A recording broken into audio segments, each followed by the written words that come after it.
Yes, we are live, hey, everybody. We are getting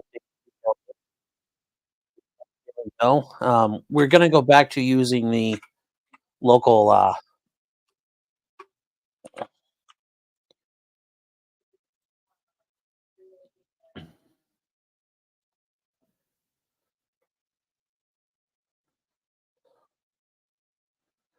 We are going to get ready here. We're going to get the day 3 going after day 2, which was very interesting. A lot of courtroom discussions, a lot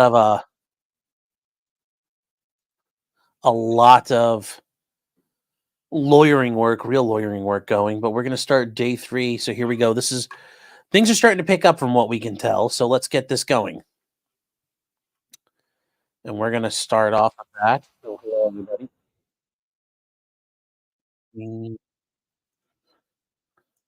Nature, if there's any on the. So here we go. Let's see what we got. What I would like to reiterate is the state is in no way seeking out a representation from the witness that this is a conclusory test. Number one, because it's not. Number two, because I don't believe Detective Riley. So when we left last time was the issue about, what is it? Oh, it's blood, or it's conclusive to be blood. But we went through all the hearing information to determine, there's really no way to know what it is. It just reacted. And the judge has not made a decision yet. So here we go. I think we're going to find out what the judge has made his ruling on. So let's pick up. Testify to that, nor will he. What I would indicate is fall back on the many arguments that we had on Friday concerning the fact that it goes to its weight, not its admissibility, and would focus as well on the fact that it can be cross-examined, which I'm sure Attorney Shohern will cross-examine on that subject. Just because something is inconclusive does not mean it is inadmissible. With respect to the nature of the testimony, Your Honor, the witness was very clear that he was trained by the lab, that he did this test, I forget how many times, but for how many years, numerous times. He was also very clear that it's a presumptive test, that it could be anything from human blood, animal blood, to also come out with radishes or something that is not blood related. All of that can go to before the jury and they can make their own determination. It really is, in the state's view, up to the jury to determine, in light of all the evidence that's presented, whether or not what Detective Riley testified to is blood or radishes. So the state would offer it. Yes. What the state has not indicated is that there was no confirmatory test whatsoever. I spent the weekend looking for it following when they took a swipe, when it went to the lab.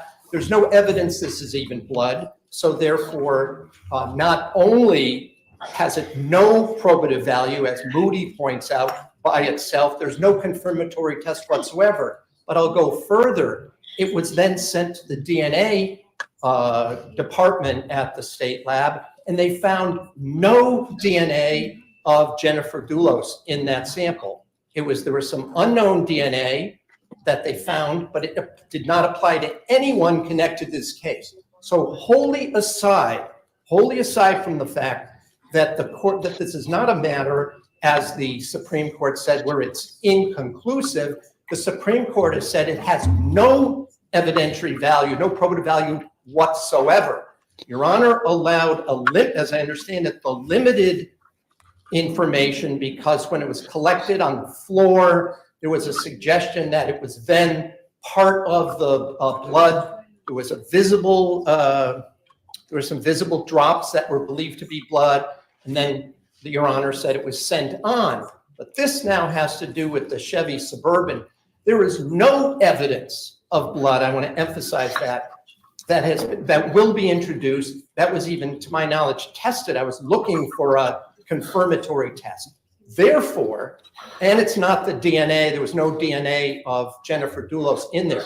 So the sole purpose is prejudicial. The sole purpose is to give the false impression, and I'll emphasize, false impression that Mrs. Dulos might have been in the rear of that compartment, and it's going to be, I don't know when, somewhere down the road where I'm only going to be able to cross-examine to show that it was not related to the case. So the state has, in my view, tried to introduce something that has zero evidentiary value, never mind getting to the weighing of probative versus highly prejudicial. It's to suggest falsely. It would be, in my view, it's as erroneous as putting on false testimony, perjured testimony, because it has no value even down the road. So the court made a ruling based on just what was presented at the time. We're going to allow a detective who collected samples now to testify as to its meaning, when all he did, as far as I can tell, is he gets kits from the lab and has taught how to use it. I note that phenolphthalein, which is one of the things in the kit, you know, when previously, I don't have one now, I had an in-ground swimming pool at my house. That's what you test for chlorine levels. In terms of red, if it's too dark, it gets bright red. If it's too little, it's pink. Oof. So that's what we're talking about. A little kit, you spray it in this case, or you put some on, you dab it on. And I think, what was the second thing? Peroxide. Again, I don't have that much familiarity with hydrogen peroxide other than it's used for infection sometime, and I guess some people bleach their hair with it. But the fact that he's going to then go on and explain what it is when he has no scientific acumen whatsoever, there's no training in that, when the jury's going to be hearing this based on what I submit as a lay opinion, and then later on at some point we're going to hear it didn't lead anywhere. So I don't even understand why it's being offered. If I can just address the fact that counsel is comparing it to perjured testimony here. And that is a good point. If it's not going to go anywhere, they're inconclusive results, we couldn't do anything with it. Yes, to bring it up offers no probative value. It doesn't prove that it's more likely or less likely that Michelle Troconis committed this crime. So yes, I think the defense is a really good point. Like, why are we bringing this up if you know it's going nowhere? That's a very, that's questionable. Presentations. There are two items that I think are at issue and should be separated and clarified. One, the presumptive test that Detective Riley talked about with respect to the tissues or the paper towels, which I think was what the objection came from. The other, he is now throwing into that same argument and objection is the Luminol pictures, which is the trunk of the Chevy Suburban. So just to keep those totally separate here, with respect to the paper towels in the presumptive test that Detective Riley did on that, as well as numerous items in the garage that day, the state will stand on its argument, but also reiterate the fact that a confirmatory test was not done at the lab, and it's purely on a presumptive level, makes it even more clear to the jury the nature of this testimony. This is a presumptive test. It is inclusive. It's inclusive. It's not a conclusory lab test. It could be A, B, or C. Detective Riley is going to testify to that. It is clear. The jury can give it the weight it deserves. Switching to now the Luminol, we can talk about false representations. Hello. Counsel indicated on Friday to the court that there was testing done on that trunk that came back that there was no blood in that Chevy Suburban. There was no testing that was done with respect to blood on that trunk. So that representation is completely false. With respect to the Luminol pictures, Detective Riley, when he testifies to it, and when we get there, which I believe was Your Honor's ruling on Friday, they were admitted for ID only until the offer of proof would come with respect to those photographs, which the state was not able to elicit. But apparently we're talking about that now. Those, Your Honor, again, presumptive nature, it's a presumptive test. It is what it is. Just because it is inconclusive does not make it inadmissible in light of all the other evidence that's presented. Thank you. First, the court will address the contention that the jury will receive a false impression that the blood of Jennifer Dulos was found in the vehicle.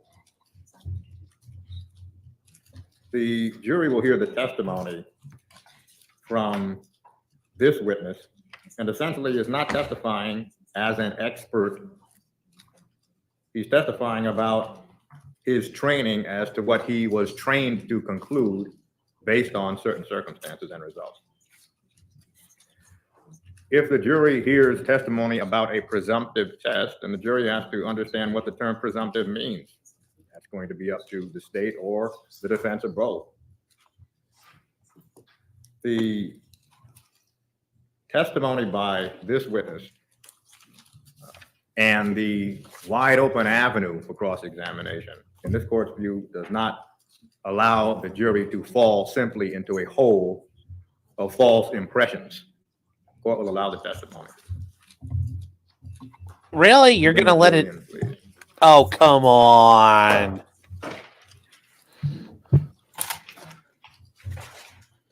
That was that. Just Come for on, clarification, Judge. is the court also going to allow this witness to explain what the test does without a foundation as to his scientific, lack of scientific? Yes, ability, or Nancy, I just got your a email. Thank you so much. state that he collected it for that reason? Well, the court is going to wait to hear the question. And counsel has the This is opportunity to garbage. object. That's a garbage ruling by the judge after going through all that. You know, it's not up to the defense to make sure the jury isn't misled. No, the court should be. The court is the ultimate gatekeeper. He is the gatekeeper. Ultimately, yes, the jury is the finder of fact, but he gets to decide what facts come in. So I don't like this one. Good morning, ladies. I don't like this. The counsel stipulate to the presence of all of the jurors. Yeah, that's what I do. Thank you. Is your witness here? He Jennifer? is, Your Honor. State would recall Detective Riley. I may just inquire if everybody's television. So here we go, guys. Here we go.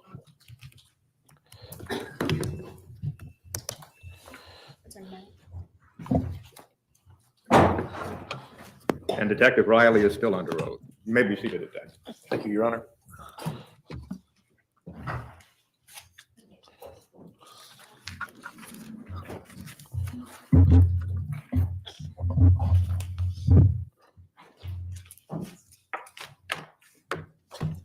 If I may, Your Honor. Detective, will you please just indicate, just for purposes of the record, your full name? Yes, it's Matthew Riley, R-E-I-L-L-Y. Yes, ma'am. Let me Really? just have a moment, Your Honor. My wire got disconnected for the television. I'd be like, objection. State can't get their crap together. Thank you.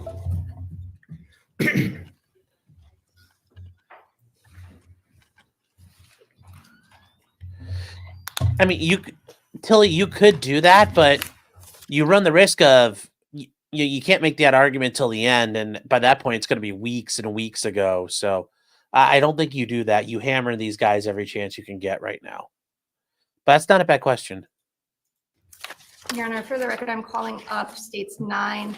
I believe when we left off, it would be on file 3.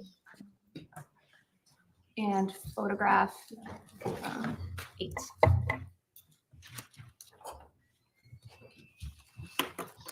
Okay. Detective Riley, how are you? Good, ma'am. Thank you. Just to recap a couple questions, we can take a look at the screen behind you. Again, states 9, file 4, picture 8. And briefly, if you could just describe what's depicted in that photograph. Yes, that's a paper towel roll that I found on the counter of the kitchen island at 69 Wells. And the 13? The 13 is a evidence placard that denotes it's going to be seized as State Police Exhibit 13. And did you put that 13 there? Yes. Picture 9, what does that depict? That depicts some of the blood-like stains I found on the paper towel roll. Now, sir, did you do anything with that paper towel holder? I field tested it for the presence of blood, ensured it was photographed and documented, and then I packaged it. Okay, a couple of questions if I can. Yes. When you say field test, what does that mean? I field tested it for blood. I use a screening test called the Kasselmeyer test. No my objections. Thank you. And for this test, I use 2 chemical reagents, phenolphthalein and hydrogen peroxide. Okay. And If you can just walk me through what exactly is a Kasselmeyer test? it's a presumptive blood test. Well, I would object, Your Honor, and in lack of foundation for this testimony. Well, the question is, what is this field test? And the objection is, There's a lack of foundation this witness can. Well, I think the question is, what is a Kasselmeyer test? But I thought the question was. If I can, Your Honor, I'll withdraw it and go back. I'm going to backtrack just a little bit. Sir, have you received any training with respect to conducting presumptive tests? Yes, I have. What training have you received? I've received training both at the State Police Forensic Lab on this particular test and in one of the crime scene courses I took at the University of New Haven on other tests. With respect to this particular test, what year did you receive that training? Sometime in the early 2000s. And about how many tests have you performed? Thousands, man. Okay. Now, asking exactly how do you perform this test? You perform the test by taking a swab, one of those long handle Q-tips, taking some of the material, the suspected blood, onto the swab. Then you put a drop of the phenolphthalein on it, wait a couple of seconds.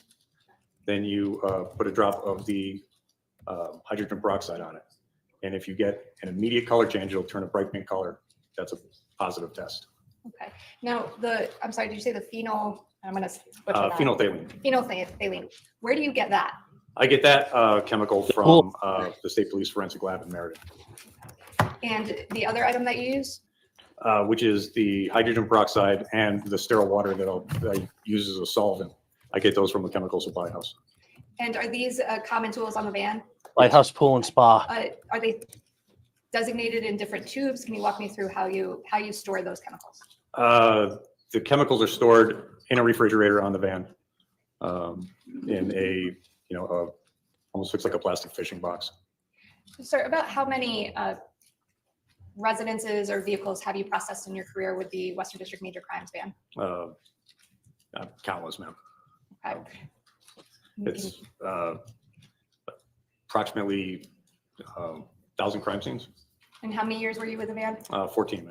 Okay. And how many times have you utilized that test that you were trained in? I've utilized this particular test thousands of times. Now, with respect to the actual process of conducting the test, can you walk us through what you do? I believe you indicated you swab the item. Yes. So prior to using this test, I'll test the reagents on a known blood source in the van. We use horse blood or pig blood. A known And, source in the van, they kill a hooker and then they then- test it. For each suspected blood stain, I'll go ahead and take a swab of the suspected material. In this case, I took it from inside the cardboard tube. Put a little bit on the Q-tip, treated it with 1 drop of phenolphthalein, waited a second or two, then I put a drop of the hydrogen peroxide on. Does the swabbing of the actual item damage or alter the item itself? No, it does not.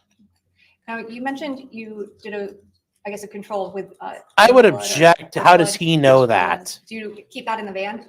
Yes, we do. Okay, why He's do you not do the that? scientist behind it. It validates the test. It ensures that the reagents are working properly. Do you do that every time you use that same reagent? At the beginning of processing, yes. And if you were to open a new reagent, would you test it first? Yes, Okay. And did you do that test here on this day on May 25th, 2019? yes. Okay. Now, if it changes color, what color does it change into? It changes a bright pink. And what are the results? What does it mean when it changes a bright pink? It's a presumptive blood test. It just tells us that the material is presumably blood, but it doesn't tell us whether or not it's human blood or animal blood. We will get a positive test result on any blood. Your Honor, I'm going to object now. This goes into scientific testimony, and his opinion as to the conclusion of what it shows is not based on his training or his scientific acumen.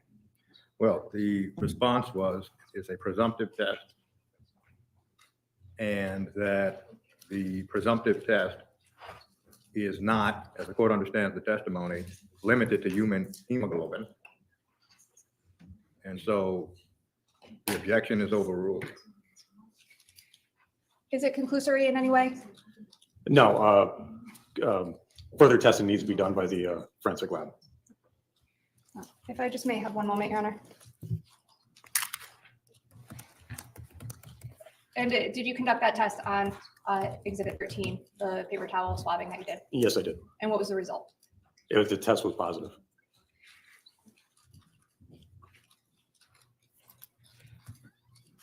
Actually, I should ask you this, sir, if I can. With respect to the kitchen area of 69 wells. Did you seize anything else in that area? Yes. What did you seize? I found another blood-like stain on the faucet, And is that the kitchen faucet? the kitchen faucet on that center island. Actually going to draw your attention, sir, to the screen behind you, states 9, file 3, picture 10. If you can, just explain what's depicted in that photograph. This is the kitchen sink faucet on that island in the kitchen. And what you see there, marked by a adhesive label marked Exhibit 79, is the location of a dilute blood-like stain. If you can, could you please, Your Honor, may I ask him? Sir, if you could approach the screen, please, and just point out to where you're addressing. It's right in this area. Okay, the lower right-hand corner, I'm actually going to scroll in. If you can, sir, there's a white, I guess, ruler marking there. Did you put that there?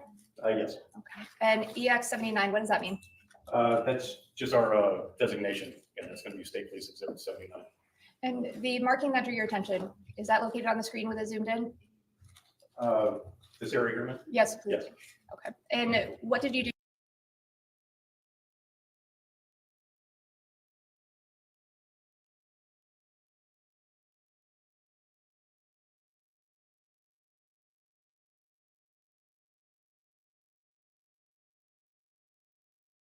If anything, with respect to that area?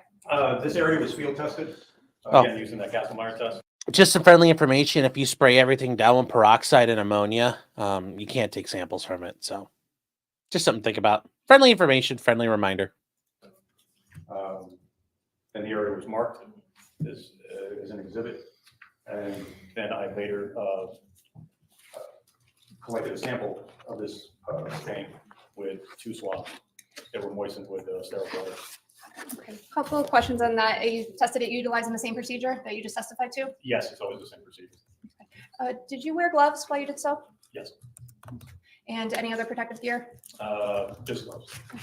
Now, with respect to the Castlemeyer, can I call it KM? Yes. Is that okay? With respect to the KM test, what was the result? The test was positive. And you indicated you took 2 swabbings. Was that after the test or before? After the test. And why 2? We take 2 swabbings just for more samples, to collect more samples. With respect to this this kitchen sink area, did you take any more samples or seize anything on the sink faucet? Yes, up in this area here, we found another dilute blood stain. Picture 11, Yes. if you can, sir. Could you please point out where and what you see in that photograph? Yes, this is the dilute blood-like stain we found. What did you do, if anything? Again, the area was initially field tested using that KM test. The test yielded a positive result. Could I just have a continuing objection so I don't have to keep interrupting on this issue with regard to the presumptive? Thank you, overruled. And following the test, I marked it as Exhibit 14 and later collected it with that same process of utilizing 2 swabs. And with respect to the kitchen, sir, anything else in the kitchen area? Yes, they're down below in the cabinet underneath the sink. We found some items of interest. States 9, picture 12. What does that depict? This depicts Exhibit 15, which was a blood-like stain that we found on the handle. Sir, if I scroll in there, do you see, if you could point out, or is that blood-like stain shown on that? Yes, it's this area here. What did you do, if anything? Again, it was field tested with KM. Positive test result. It was marked, photographed, and collected with that same 2 swab process. And it says EX15. What does that mean? State Police Exhibit 15. Thank you. Now, inside, I see there's a yellow placard, 17. What does that mean? We found 2 items of interest in there Actually, inside the cabinet. if I can, I'm going to go back one, actually, if I can. Sure. I'll just show you 14. If I can, states 9, picture 14, please, in file 3. You can explain what that photograph depicts, please. The 2 items of interest that we collected from underneath the sink were Exhibit 16 which was a pair of latex gloves, and Exhibit 17, which was a box of white plastic trash bags. Did you make the decision to seize 16? Yes. Why? The gloves had a texture to them. They're dishwashing gloves, and I previously on our walkthrough we found a blood-like stain pattern in the garage on the floor that appeared to be a glove print, and the print appeared to have some sort of texture to it. It was somewhat similar to these gloves here.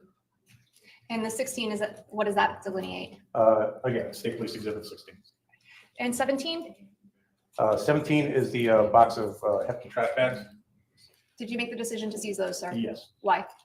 Just because we found what appeared to be evidence of cleanup. We were out and we needed more. So it was, we assumed that possibly one of these trash bags may have been used, and if found, maybe they could match it back to that box. What day did you collect this evidence? This was collected on May 25th, of 2019. Thank you. Anything else in the kitchen that you seized or swabbed that day? We found another blood-like stain up on the edge of the countertop. Can states 15. What does that depict, sir? Again, that's the this blood-like stain here. That's discoloration. And what did you do, if anything? We field tested it for blood using that KM test. It was positive, and then we collected it using that same swabbing method. 2 swabs as well? 2 swabs. Okay. I want to show you what's marked as states 16. I'm sorry, it's actually states 9, file 3, states picture 16. What is that? This is a toothbrush that I found in the master bathroom upstairs on the 2nd floor. And there is a yellow placard 31. What does that mean? We seize that as State Police Exhibit 31. Why did you seize the toothbrush? In missing person investigation, we attempt to collect a pseudonym or something that a pseudonym DNA profile can be developed from. We do this by either collecting the missing person's toothbrush or razor, something of that nature. By missing person, do you mean Jennifer Dulos? Yes, ma'am, Jennifer Dulos. On May 25th, 2019, did you collect anything else from the house? Yes, several other items. You can have a seat, sir. Actually, I'm sorry. I'm going to show you what's been marked as 17. Actually, it's 9, file 3, picture 17. What is that?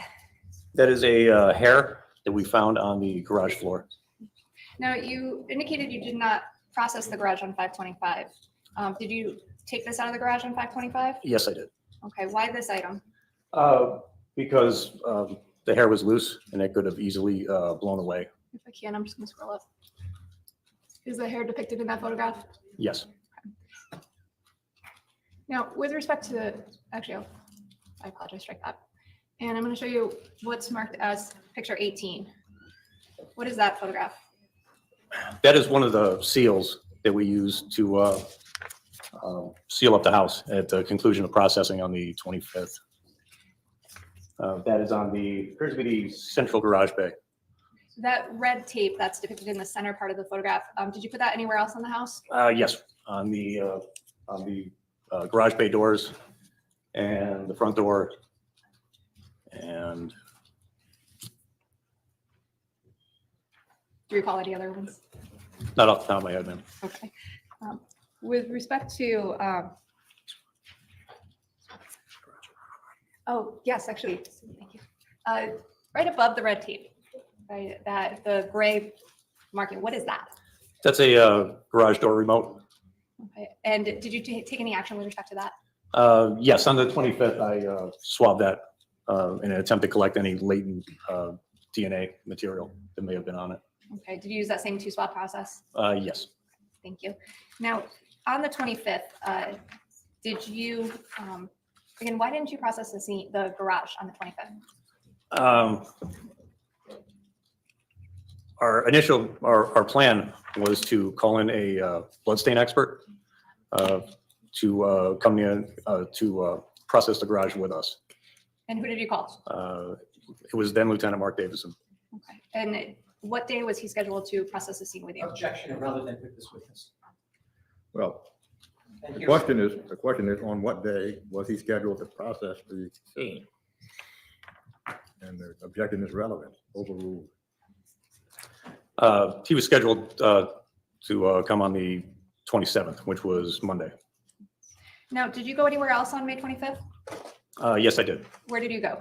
In the morning, I went to Lapham Road in New Canaan.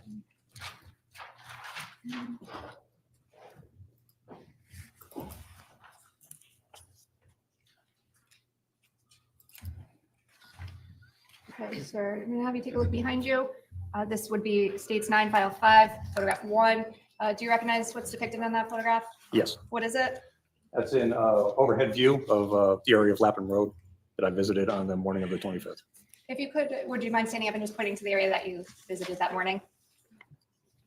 It was generally in this area here. Why did you go there? You can have a seat, sir. Well, before you proceed, counsel, would you just indicate for the record what quadrant of the photograph Oh, I- the witness pointed to? I apologize, Your Honor. For the record, that would be the middle to lower center right area. Is that correct, sir? Yes, ma'am. Thank you. Thank you. Now, why did you respond there? We learned that the New Canaan Police Department had located Jennifer Dulos's Chevy Suburban on that road, and that they were going to be in the process of towing it back to their police department. We wanted to go there first to take a look at the outside of it, photograph it before it was loaded onto the tow truck. What time did you go to Lapham Road that day? It was in the morning, approximately 7 o'clock. What did you do when you arrived on scene? I looked at the outside of the vehicle and then photographed four sides of it. Did you walk around the entire vehicle? I believe so, yes. And with respect to, well, if I can, I'm going to show you, you take a look behind you. This is again file 5, States 9. Picture 2, do you recognize that photograph? Yes. What is it? That's the photograph of the Chevy Suburban I was speaking about. Did you take that photograph? Yes. Now, with respect to walking around the vehicle, how close was it to the, I guess, foliage and trees next to it? I believe the right-hand side of the vehicle was right up against the bushes. And the right-hand side, would that be the driver's or the passenger side? I'm sorry, the passenger side. Thank you. And the direction of the vehicle parked, I guess, is that, actually, if I can just go back briefly to picture 1. Sir, do you know what road is on the bottom here going from left to right? That's the Merritt Parkway, Okay. Route 15.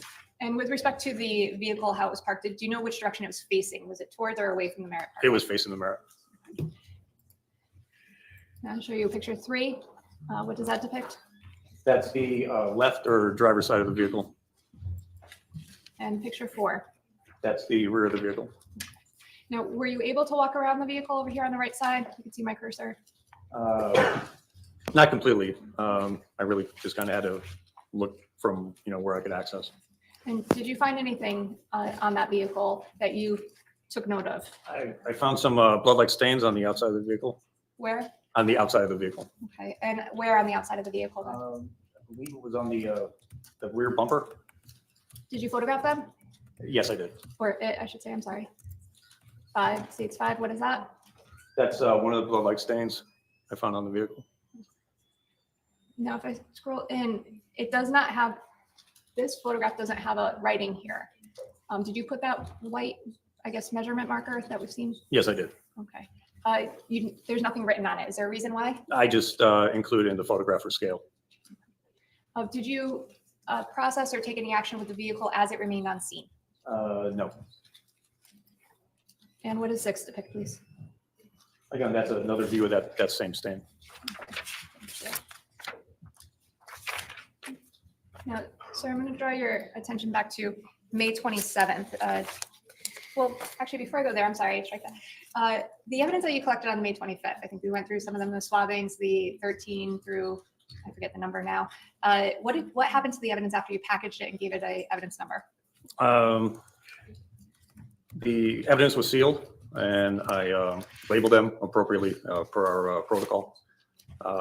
Some of the electronic evidence was turned over to the New Canaan Police Department so they could pursue those items, examine those. With respect to the items that you were shown photographs of, what Yes. happened to those? I secured those in the major crime van. And at the conclusion of processing, I drove those up to our headquarters in Litchfield, secured them in the evidence room. And then on the 27th in the morning, I returned to Litchfield, took them out of the evidence room, put them on the major crime van, and drove them back down to New Canaan. Why did you do that? Because they were still in our custody. Okay. And was it a state police case at this point? I'm not sure when that changed, ma'am. We wanted to keep the evidence together, and normally we turn over evidence to the local police departments when we do an assist all at once. Okay. And on the 27th, did you drive the van to 69 Wells that day? Yes.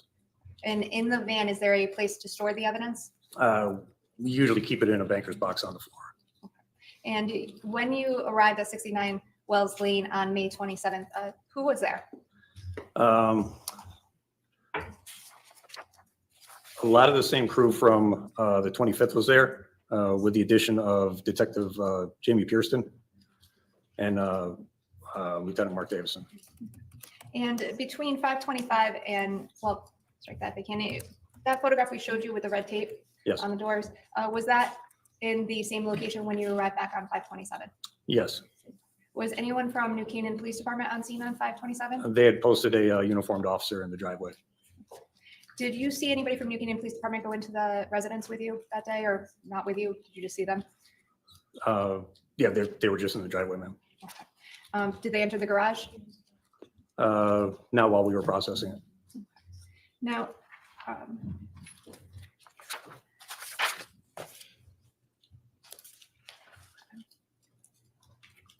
on May 27th, did you process any other area other than the garage? Yes, we again continued to look through the rest of the house. In addition to the garage, we also did a latent print exam in various areas of the house. Did you do that before you processed the garage or after? It was pretty much ongoing. However, the latent print exam was probably one of the last things we did Why do you do that as part of the last things you do? because we use standard fingerprint powders and it really makes a mess. All right. Was in the processing of the garage, was the garage, I guess, divided up?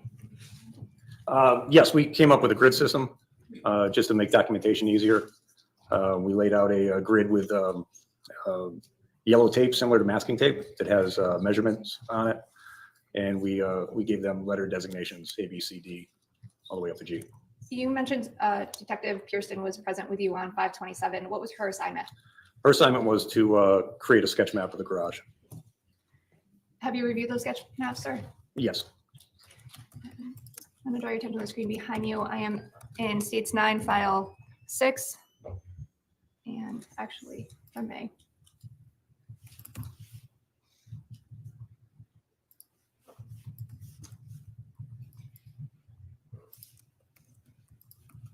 Do you recognize what's depicted on the screen behind you, sir?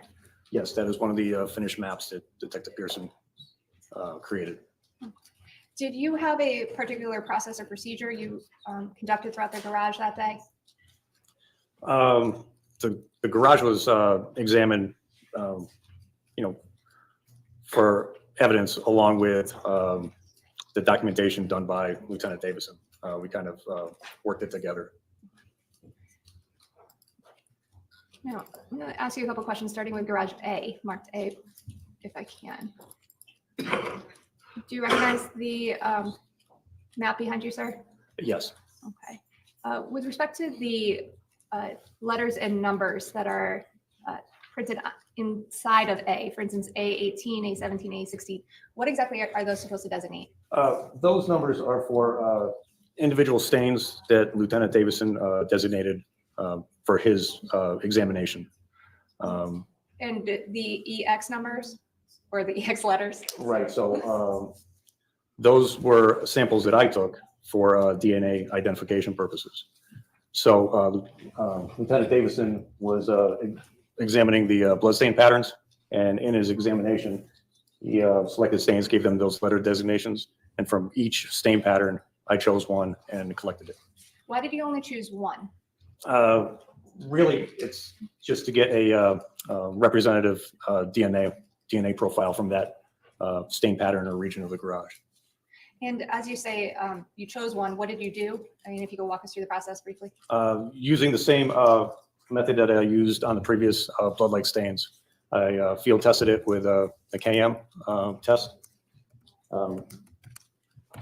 Noted that, whether it was positive or negative, and then using that two swab process with swabs moistened with sterile water, I collected the stains. I can just have a moment.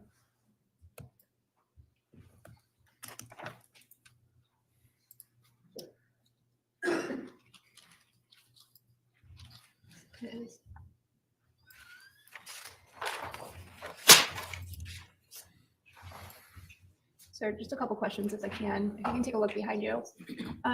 Showing the map on the left, but on the right side, it's photograph 2 out of file 6 on states 9. What does that depict? That depicts the photograph, an overall photograph of Area A, and corresponding overhead view on the sketch map of Area A.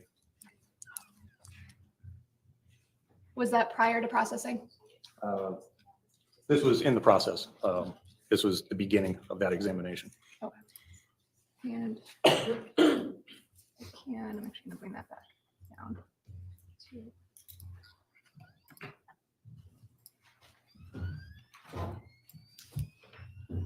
Okay. Picture 3 of that same file. Sir, what does that depict? Again, that's just another view of Area A. If I can, just draw your attention, ask you some questions about these. There's a sort of like an upside down L-shaped file. What is that there for? That's to help give scale to, may I approach the If you screen can, now? thank you. So you can see this discoloration here. That appeared to us to be white mark, where maybe some blood-like material was on the floor, and there was an attempt made to wipe it up. Can't hear. I'm sorry, sir, if you can, just move that microphone behind you, maybe up a little. The one. Thank you. And the yellow arrow up on the upper middle part of that photograph, what does that depict? That's usually placed by the photographer to denote north. So it's directional. It's directional, correct. And this yellow marking, is that the yellow marking you were talking about That- before? Correct, that's that yellow masking tape I was talking about. Okay. Now, with respect to these 3 items, did you put those down? No, I did not. And over here on the right-hand side, we have that same, I guess, ruler marking. What does that depict? That's that same L scale is being used to denote another stain pattern found on the garage floor. And is close that, to the wall. oh, I'm sorry. Is that for documentation? Yes. Now, with respect to the rest of the garage floor, there's these little dots here all over. I'm gonna push the photograph up if I can. All these little markings. What are those? I mean, it's a garage floor, so you have plant material, you have other types of vegetation, you have sand, road salt. Now, I'm going to show you picture 4, sir. In that same file. What is this? This is part of Lieutenant Davison's examination of the garage floor. Were you present when these markers were placed down? When they were placed down, no, but I was I observed these in place. And just to go in, what do they read, please? They read A12, A13,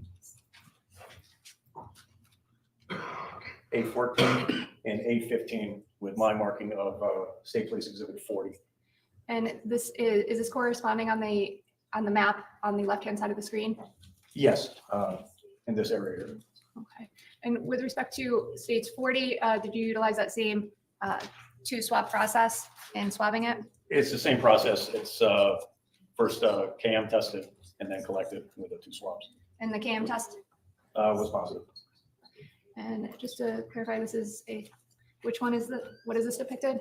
Guys, I didn't That is, realize we weren't at. stained A12. Okay. If you My bad. I thought we were at 1.5. We're only at 1.25 speed. We're gonna pick this up just because this guy's not really getting to You know, we find out these aren't all like they don't do anything with these, but I don't want to skip the trial itself. So we're going to keep going through this guy, okay? So I'm just going to show you a series of photographs. If you can just point to the sketch map to show correspond where they are located. If you can. Thank you. Now state 6, 813, state 7, 814, and state 8. it's 815, where exhibit 40 was sampled. And is that the area that you swabbed that day, sir? Yes. Thank you. That's state sign. With respect to these areas, did you mark these or delineate these in any way? I did not place those scales. Now, with respect to this area, if you could tell me what this is. This is a photograph taken overhead of stains denoted as A16, 17, and 18, along with exhibit 41, which is in this area here. Now, just briefly, if I can, I just want to be clear. With respect to A16, 17, and 18, do you recall viewing those that Yes. day? Okay. And you took a swabbing off of which one? Off of stain A18. Okay, which is up here, right? Correct. Who took the photographs that day? It was Detective Kate Keppel and Detective Bob Hazy.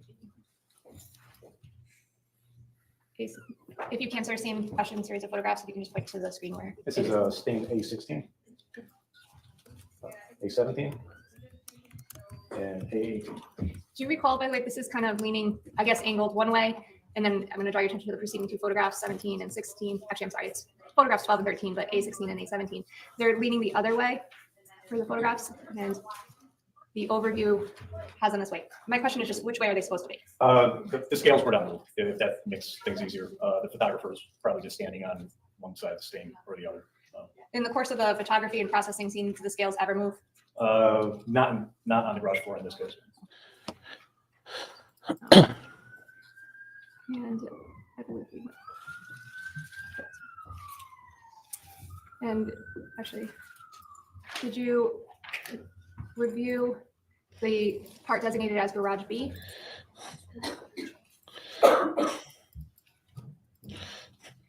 And if I can, sir, do you recognize what is depicted on the screen there?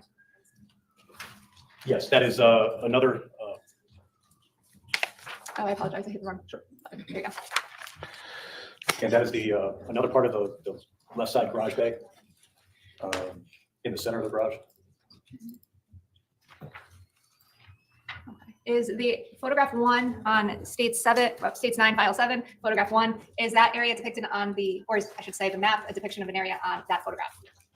Yes, If you could just point it out on the photograph, please. it's this area here. You can see the B placard right there.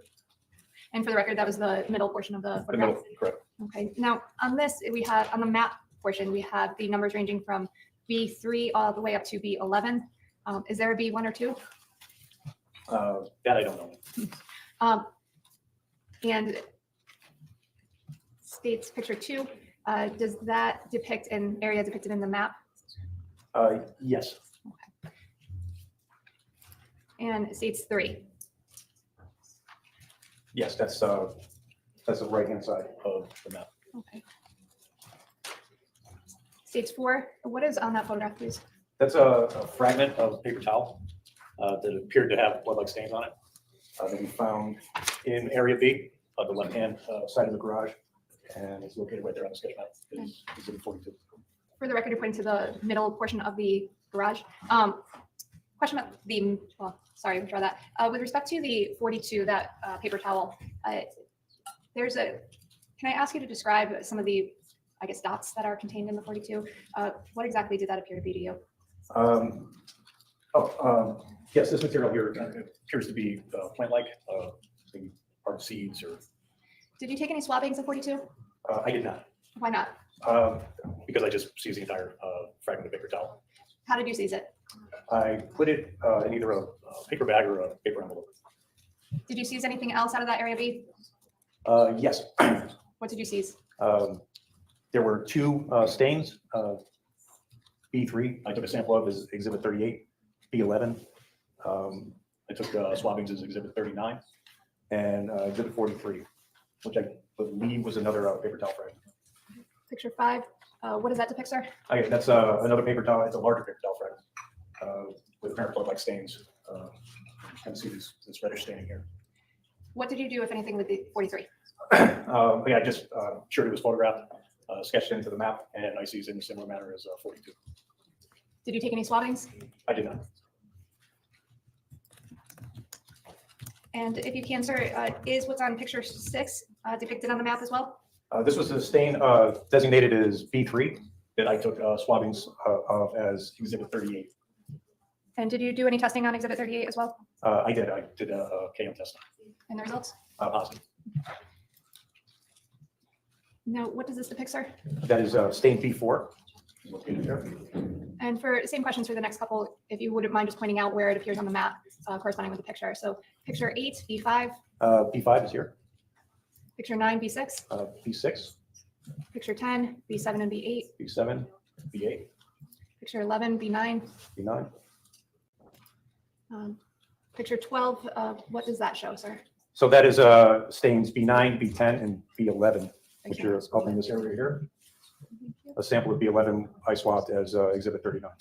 And that is, okay. And the same swabbing process, same every? Same swabbing process that was also tested with the KM test that was positive. No, picture 13, what is that, sir? That is, appears to be one of those flow-like stains at slick mark that we saw up in area A.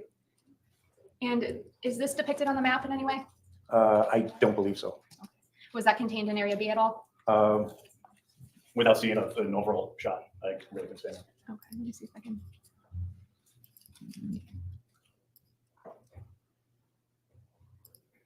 Here's the overview. Does picture 1 assist you in any way? And if it doesn't, that's, you could just say that. It's hard to say that. Now I'm going to ask you, if I can, about the bottom part of that garage side. You could take a look. Are you familiar with Detective Pearson's map for C? Yes, this is the portion of that left garage bay closest to the door. And for the record, I'm going to say it's 9. I'm now in file 8.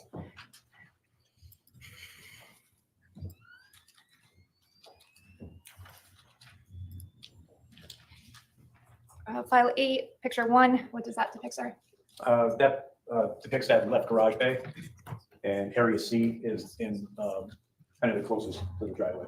It's this area here. Okay. And for the record, it's pointing towards the middle bottom portion of the photograph. Picture 2. What is that a picture of, sir? Those are some more of the flow-like stains we found on the garage floor. And the yellow arrow again? Again, denotes north. Picture 3. What does that depict, sir? That is area C with some of the stains and exhibits marked up. We have the 68 placard right here. What is that supposed to designate? That designates another fragment of paper towel. If I can. Is that depicted on the photograph? Yes. What did you do, if anything, with 68, please? I collected it in the same manner as the other fragments of paper towel. It was packaged in paper. Did you take any swabbings? I did not. And if you can, sir, picture 4. And if you wouldn't mind, same thing, just if it is reflected on the map on the left side. Hold on, stop, please. Oh, So what has just happened, ladies and gentlemen, is that, of course, the entire proceeding is recorded. The recording system just went down. So what we would ask you to do is just return to the deliberation room. Please do not discuss the case.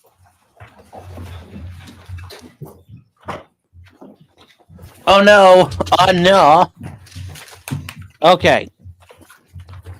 So, real quick, they don't have a court reporter, so they don't have that lady sitting there in the corner with the little type pad going like tippy tap, tippy tap, tippy tap when people say things. This is all being audio recorded. So if there's ever a need for a record, they send it out and then someone types it. It's a way to save money on the front end. If the recording has gone down, and I've been in court before when this happens, when the recording goes down, there's somebody in the court there whose their job is to be in charge of it and run it. They immediately say, "Hey, judge, it's down." They jump right in. They're trained to interact, like immediately interrupt. So the recordings are down. They can't continue. They got to fix it. So looks like that just happened. We're going to take our morning recess until 11:30. 11:30, Mr. Marshall. All right. So we're here for So this is a bit of an issue now. What do? You got to figure it out. So they're going to have to figure out what to do there. And then we're going to have to skip ahead here. We're going to have to come back and... All right, we're going to try this again. Now, I will say, when I had my trial last week, we actually had a kind of a similar problem. The court lost power entirely about 15 minutes before we started. And we had to come up with a plan because my client couldn't afford to miss work again. And the state, and I was like, look, we've been, my client had been waiting for over nearly a year to have this trial and finally was going to have it. So she wanted to have her trial. And the judge thought we could still hold the trial. So we agreed to, and we used he had his iPhone fully charged. And we all stipulated to use a sound recording of it.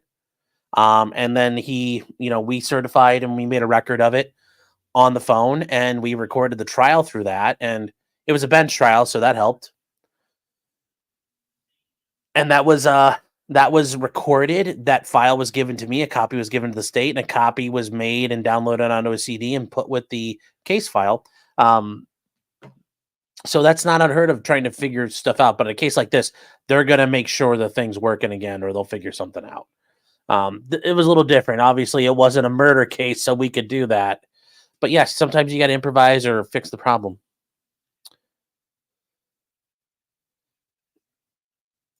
So let's see what we got. Madam Monitor, do we know what happened? We do not know, Your Honor, but we were able to rectify whatever that problem was. Yeah, sometimes it just breaks. It's a computer. We can bring the jury in, please. Does Your Honor We're going to bring the jury in. Okay. There's no witness. Yeah. Let's go.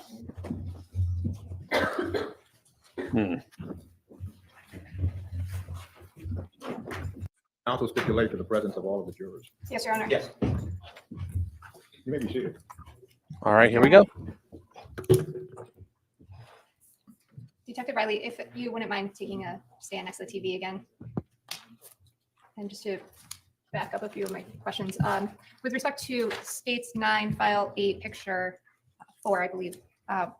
If you could you just, is what's shown in that photograph on the map on the left-hand side?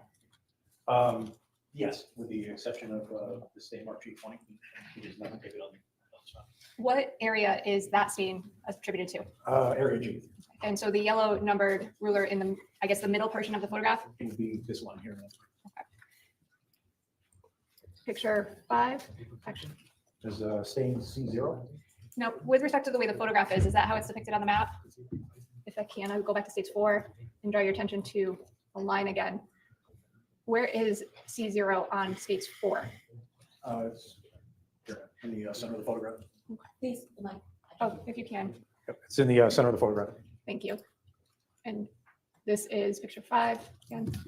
Picture 6, if you could just identify that in the map as well. Stain C1. And picture 7. Stain C2 in the center of the sketch map, from which I see is exhibit 37. Same process as you indicated before with the swabbing Same testing and swabbing process, correct? and the test results. Positive. Thank you. Now, picture 8, sir, what does that depict? Picture 8 depicts the interior face of the left garage bay door. I can. Did you seize anything for evidentiary value on the garage bay door? Yes, I seized a sample of the flow-like stain. It was on the inside of the garage door. States 9. Actually, I'm sorry, if I can go back to States 8. Where on the door, if you could please point, did you seize that item? It's in the center of the photograph, slightly to the left-hand side. Okay. The record is pointing to the middle, essentially the middle left of the screen. And States 9, what does that depict, sir? That is the stain. Yeah. Sample of which I seized is exhibit 67. And the same process, Same swabbing process, same testing process. and the results? The test was positive. Mhm. Did you process the right side of the garage? In the Yes. Are you familiar with Detective Pearson's map for zone G? I mean, I'm sorry, D, Area D. area D. Yes, thank you. For the record, this would be Estates 9, file 9. And should we photograph 2? Actually. Do you recognize what that is, sir? Yes, this is a overall photograph of Area D, the right-hand bay of the garage. Out of frame to the left would be the mudroom door. Give you a little orientation. And are there areas below area D? Yes, you can see the marker for Area E and Area F, which would be by the overhead door. I'll show you Estates 1 out of that file. What does that show, sir? That's overall the right-hand garage bay with Area D at the top of the photograph, Area E in the middle, and Area F at the bottom. Estates 3, or picture 3, I should say. What does that picture depict?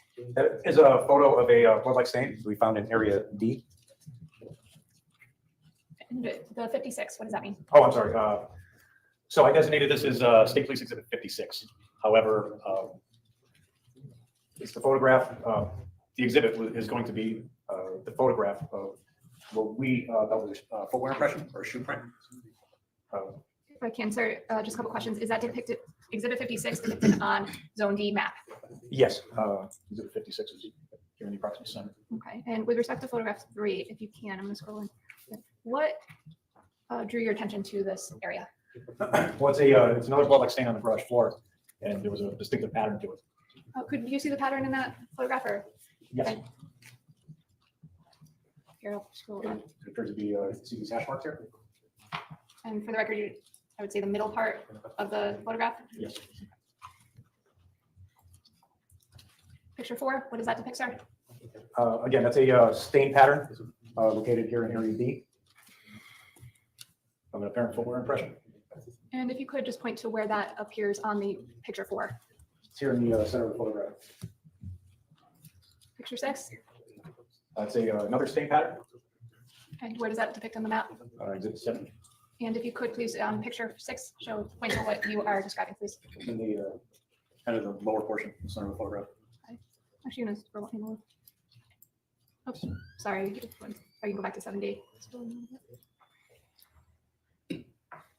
With respect to Exhibit 7D, when you were pointing, if you could point to the area now that it takes over the whole screen, what you were describing. Sure, it's a blood-like stain on the garage floor, and you can see a partial distinctive pattern within the stain itself. How did you place that 7D marker on there? I did, yes. Okay. How do you document this or seize this as an exhibit? Well, the hard way would be to jackhammer up the floor and send that to the lab, but that's impractical. So what we decided to do is photograph them properly 90 degrees with scale and send the photographs to the lab as Exhibit 70 for identification and possible comparison. Thank you. And 71, is that depicted on Zone D map as well? Yes, it is Exhibit 71 here. And why did you seize that item, sir?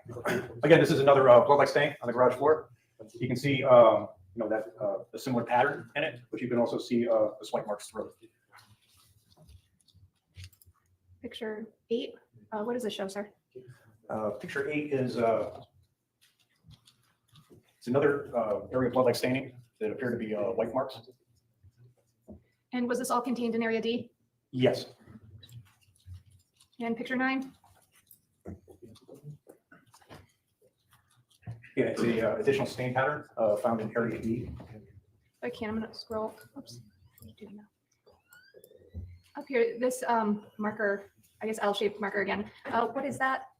Again, it's another blood-like stain on the floor with a similar pattern, but a lot less detail to it. And with respect to these items just around, and if you can follow my cursor, sir, there are little dots or things. What are they? It's pretty vegetative matter, plants. And anything, actually, picture 10, was this contained in Area D? Yes, right here at the almost at the border of Area E. And is this the same item that you seized on 525? This is correct. This is Thank you for becoming a member. Thanks for the support. Now, with respect to States 9, File 10, Sir, are you familiar with Detective Pearson's map for Area E? Yes. Sir, photograph 1 out of that file, what does that depict? It's an overall view of, again, that right side garage bay. Area E is depicted here right in the center. Photograph 2, what is that, sir?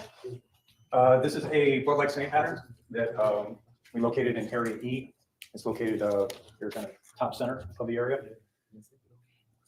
And I took a swabbing of this area to sample the blood-like stain. It was on the garage floor. Was that designated as a exhibit? Yes, exhibit 51. This is them at normal speed. This is so slow. Listen to him talk.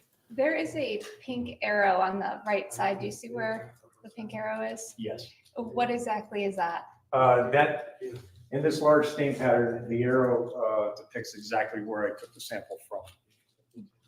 And We'll speed it back up now, but oh my gosh, notice the difference.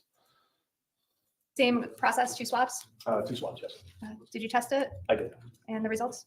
Again, I'm just, every now and then, just make the same objection regarding any quote results. You overruled. The test result was positive. Thank you. Sir, picture 3. As a similar stain pattern, another blood-like stain appeared to be a white. It's located here at the left-hand side of Area E. And again, I sampled this using that same swabbing technique, same testing technique, and I took the sample from this area here. And the test results? Test results were positive. Picture 4. Picture 4 is another blood-like stain found in Area E. And the stain pattern itself appeared to us to be a textured glove. If you can imagine 3 fingers here. What exhibit was this marked at? I marked it as State Police Exhibit 55.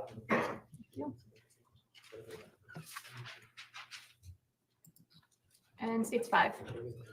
What does that show? That's an overall view of Area E taken from kind of with your back to the mudroom door. So you can see Exhibit 55 here, that swipe mark. And picture 6. It's an off-kilter view of Area E and the right-hand side of the garage. Thank you. I'm going to draw your attention now to states 9, file 11. Are you familiar with Detective Pearson's map concerning zone F? Yes, I am.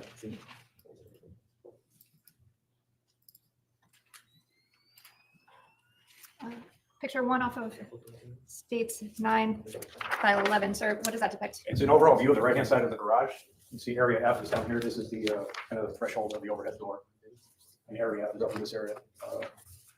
Takes up center all the way down to the bottom of the photograph. Thank you. Picture 2. It's another blood-like stain pattern we found on the garage floor. Again, this is a threshold of the overhead door. I'm going to scroll in a little bit. So that yellow arrow again, what does that depict? That denotes north. Picture 3. That is, again, another blood-like stain pattern we found on the floor. Again, there's more detail inside this pattern. So we designated it as State Police Exhibit 54, photographed it in a similar manner as the others. And is that depicted on the map? Yes, it's located on the left-hand side of Area F. Picture 4. Picture 4 is another blood-like stain pattern found on the floor. And picture 5. That is a blood-like stain that I tested and sampled as Exhibit 52. And with respect to the swabbing process, same swabbing process? Correct, same testing and swabbing process. And the test results of this one? I prefer my report. Would it refresh your recollection to take a look at your exhibit report? Yes.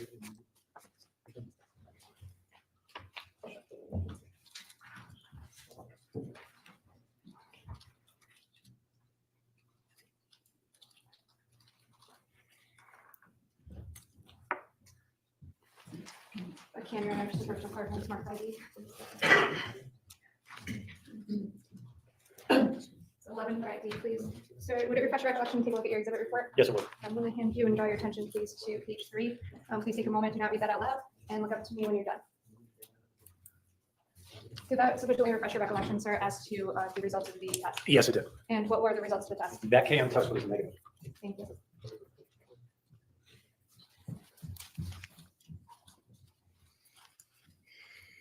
And is that depicted on the map as well? Yes. Exhibit 52 is there. Thank you. And state 6, or picture 6, I should say. What is that? Yeah, that's another overall view of area F.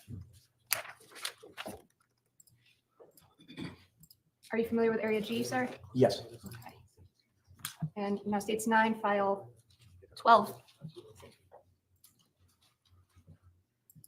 Are you familiar with Detective Pearson's map? Yes, sir.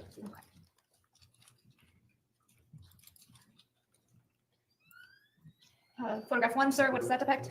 That is a photograph of the center garage bay, 69 wells. And is area G contained in that photograph? Area G is in the area in which the Range Rover is parked, so it's in this area here. Photograph 2, Photograph 2 are some flood-like stains found in area G, up in this area. And for orientation, this is the step into the mudroom. now. What are the were exhibit numbers given to each of these stains? The stains that I sampled, yes. Okay. With respect to exhibit states picture 3, what is that, sir? That is a stain we sampled as exhibit 47. Is that reflected on the map? Yes. And 47. when you say sample, did you conduct the swabbing process that you I- testified to earlier? I did. And the test, any test? I did test that, and there were some stains up in this area that tested negative. And just from this, I don't remember which ones were which. Would it refresh your recollection? Take a look at your exhibit report again? Yes. If I may.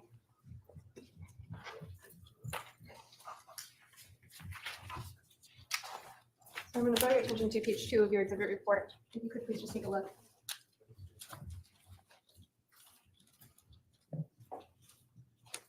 So did that refresh your recollection? Yes. And with respect to the presumptive test that was performed on exhibit 47, do you recall the results were? The KM test was negative for this stain. In 48, 48 was another blood-like stain in the same general area. It's right here by the stairs. Again, I sampled that and tested it and sampled it in a similar manner. and the results of that one, I'm not sure what we do. if I can. Let me just have a moment.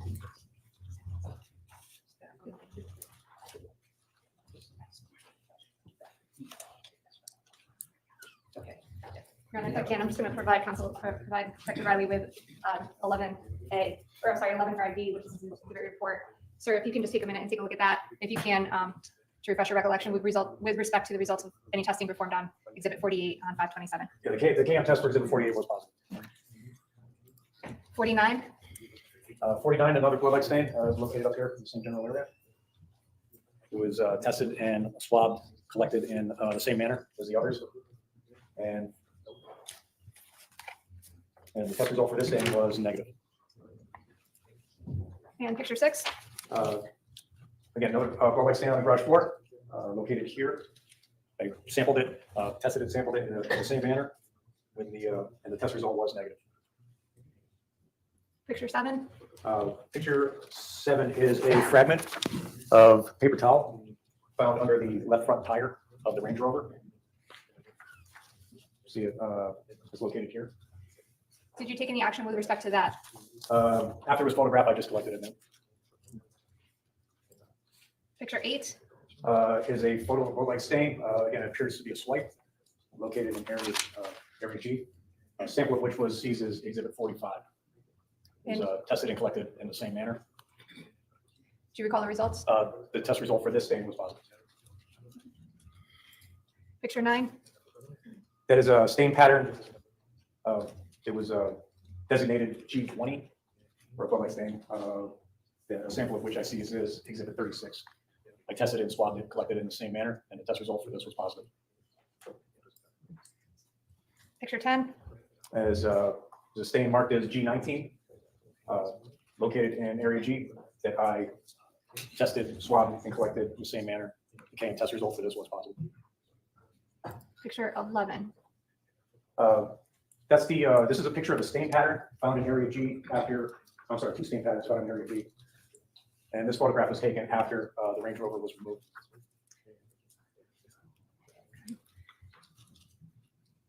actually going to go down to. And what does this photograph depict? So states 18. This was a photograph along the process of Lieutenant Davison's examination of the blood-like stains on the floor. And if I may just have a moment, Your Honor. Yes. From the council.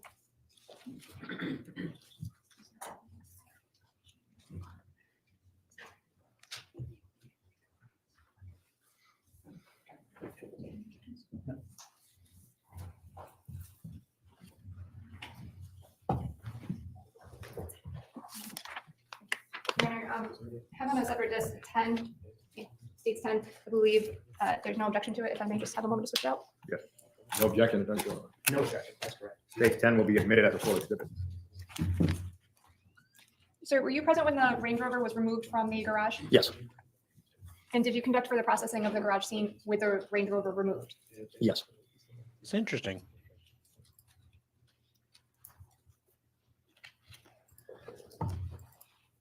If you can just take a look behind you, sir. This is states 10, filed 16.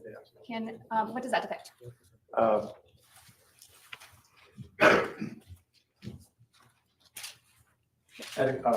Here's a blow-like stain, that swipe pattern, sample from. Probably. I'm not far behind him. People up to you. Yes, this was tested and sampled and seized as State Police Exhibit 45. And just to be clear, the same process, same everything? Yes, Okay, results? the test results for this was positive. And at some point, the Range Rover was removed. Who removed it from the garage? I believe we just towed it out of the garage and went shit up on a flatbed. Okay. And did you continue processing the garage floor after the vehicle was removed? Yes, I'm going to turn your attention to the photograph 2. What does that depict? that depicts the two stain patterns that would have been underneath the Range Rover. One here in the lower part of the photo, and one here a little bit higher. Can just scrolling in. So does that the higher one appear on the screen? Yes, up in this area here. Now, what does picture 3 do? That is the selected stains that were designated as GW1, GW2, GW3, GW4, and GW5. And sir, what does GW mean? Area G, I'm not sure what the W stands for. That would be Lieutenant Davison's area of Marking. expertise. And were these the, I'm going to show you a series of photographs, please. You just indicated some numbers. Are these the ones that correspond to the numbers that you marked? Correct. Okay, that would be for the records for photo, sorry, 8, 7, 6, 5, and 4. Are photos 4 through 8 depicted in photo 3? Yes. Now, photo 9, what is that, sir? This is that upper stain pattern in area G. It was seen in the overall photograph. Here you have stain GE1, GE2, GE3, GE4, and GE5. And just briefly, you could take a look at 10. What does that depict, sir? That stain designated as GE1, Could you point to the thing? Okay. And for the record, it's the middle of the photograph. center of the photograph. Correct. Thank you. Picture 11. This is stain GE2 in the center of the photograph. Is this oriented like this picture? Sir, if I can, go back to.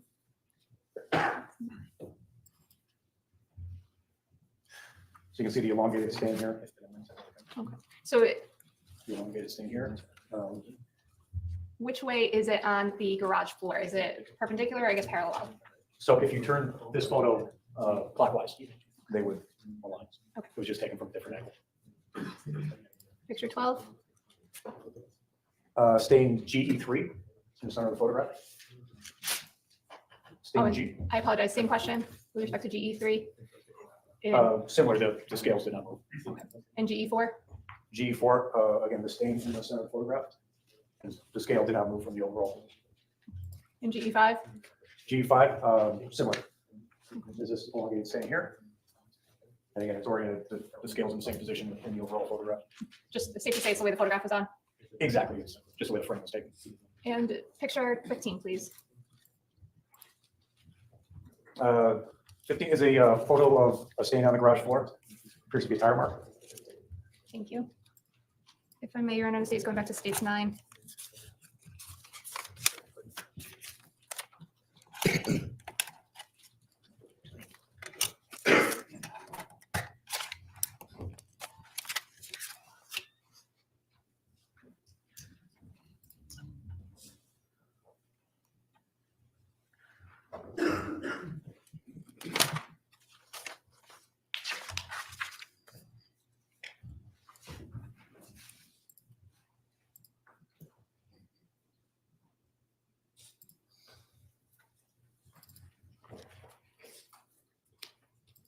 States 9, file 13. Sir, what does that depict? These are the garbage cans that were found inside of the garage at 69 Wells. Okay, here we They were go. in the corner of the right-hand bay. The garage door would be on the right-hand side of your photograph. And did you find anything of evidentiary value on the garbage cans? Yes, there were floodlight stains found up and around the lids on both garbage cans. Photograph 2, what is that? That is a photograph of the left garbage can. And photograph 3. Again, that appears to be the left garbage can. And you can see the floodlight stains both here and here. Photograph 4, That is a photograph. I prefer my report to get left or right. if it would refresh your recollection, Yes. please.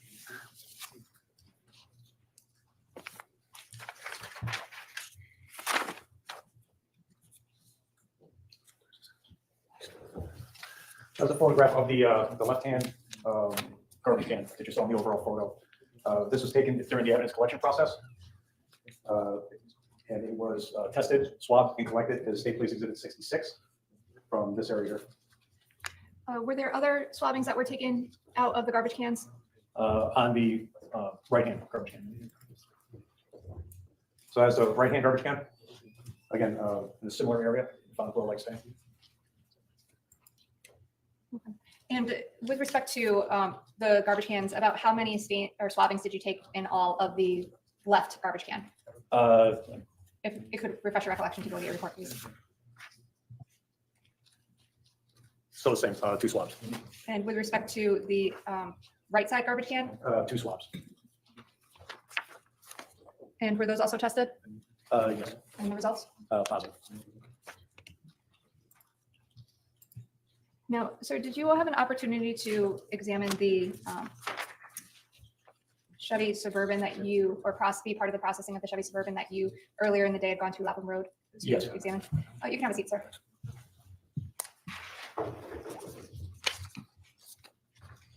When was that? That was on June the 28th, so it would have been the Tuesday after Memorial Day. And actually, prior to leaving 69 Wells that day on May 27th, 2019, you testified earlier about latent prints. Did you conduct any latent print documentation? Yes, we did. I'm actually going to go to States 9 file 4. Where did you take latent prints from? Well, we searched for latent prints around the points of entry. I'm going to object as non-responsive. Well, the question is, where did you take latent prints from? And the answer was, we searched for latent prints. It is non-responsive to I say. will ask some foundation questions, sir. What exactly is a latent print? It's a, lack of a better term, an invisible fingerprint. A fingerprint that's deposited on a surface that needs some sort of development to make it visible. And is there a process that you utilize in searching for these? Yes. What is that process? Process is visual observation, utilizing sidelighting, different lighting techniques. And then in this case, it was the application of just standard fingerprint powders. And how does a fingerprint powder allow you to search for latent prints? The fingerprint powder is extremely fine and it adheres to the fingerprint residue and makes the print visible. And did you conduct that process at 69 Wells? Yes. At what locations? Various locations throughout the house, the first floor, in and around the points of entry, around the mudroom door, around the kitchen island. I'm going to show you some photographs, sir, if I can. If you take a look behind you, States 9, this is file 4. What do you see, sir, depicted in that photograph? That's an overall photo of the door leading into the mudroom from the garage after latent print processing and prior to the collection of the prints. And well, actually, I'm sorry, I went too fast. If you could, would you mind standing up and going back to the screen? Thank you. Couple questions, sir. Where is all on that photograph, if anywhere on the photograph, you mentioned the black powder, fingerprint powder? If you could just describe it for the record, please. Right, it's all it's this dark color smudge all over the white door. Did you put that on there? Yes, I was one of the people who searched for latent fingerprints with I'm going to object as non-responsive. It's either he did it or it was one of the people. Well, the question was, did you do that? He said he was one of the people in the court. Understands parenthetically who did it. Overruled. What is the process for putting that fingerprint powder on a door such as this? We have special brushes that we use that we put the fingerprint powder That's a on fair and apply it to ruling. the surface. And sometimes fingerprints readily appear, become visible. Sometimes it takes a little bit of work to clean up smudges and things like that with the brushes. And how would you do that? Clean up smudges, or what do you mean by that? Oh, you just if To get more detail out of the print, you'll work it with finer brushes, smaller brushes to try and clean out the fingerprint powder from in between the ridges that you see on the print. Did you develop any latent prints out of the mudroom door? Yes, Where? right here above the lock cylinder. Show you what's been marked as seats. Picture 2. Sir, what does that show? So this is the latent prints prior to collection, prior to lifting them. And what do you mean by that? So we will take photographs, obviously, to try and pick up the detail. And then once that's completed, we'll go ahead and take adhesive lifters. Usually it's adhesive clear acetate, almost like tape. In this case, down here, we used a gelatin lifter, which is a thin layer of gelatin on a rubberized backing. Just used for different surfaces. And the markings on the measurement tape, or the white stickers, I should say, what exactly does that mean? So the LP stands for latent print. So we run them sequentially. So this would be Your latent print. Honor, again, I'm going to object unless he's referring to himself in the plural. I would ask that he at least clarify whether he did this or someone else did it, just for clarification. Well, the question, as the court understood it, is not whether he did it. He was asked to explain what those designations mean, if the court understood it correctly. That was the state's question, Your Honor. Overruled. So this is my handwriting on the markings. So LP stands for latent print. Latent print 7, which is also designated as State Police Exhibit 82. Here, LT8, latent print 8, State Police Exhibit 83. Did you go anywhere else in the house and conduct this process? Yes. Where? The kitchen of the residence. And with respect to the mudroom door, is this the side going into the garage or the side going into the kitchen? So this is what we designated as the exterior side. So this is the garage side of that mudroom door. Picture 3, do you recognize what's depicted in this photograph? Yes, this is the area around the inside face of the mudroom door. You can see down here where I had removed the doorknob. So this is one of the casings. You see LP1, latent print 1, Exhibit 73. Above that, latent print 2, Exhibit 74. And down on the wall, Exhibit 75, which is latent print 3. The blue writing, is that actually on the wall? Yes, I did that with a grease pencil and shiny marker. Why would you do that? That designates which one I'm actually looking at, or what the actual lift is. So and it just depends on the amount of detail in that print. So in a photograph, if I just put up a scale, I don't know which one of these is the exhibit. That's why we circle it with the shiny marker, and the arrow just orients the print. And then sometimes that gets picked up on the lifter itself. So it's more for the examiner. Did you search for latent prints in the kitchen area? Yes, I did. Where? Mainly around the kitchen island, where I found those other exhibits. Show you what's been marked as picture 4. Do you recognize what's depicted in this photograph? Yes, that's the inside of one of the cabinet doors. And if you can, that same blue writing is on there. If you could explain that, please. Correct. That's I marked out the print in blue China marker and designated it as latent print 4, Exhibit 76.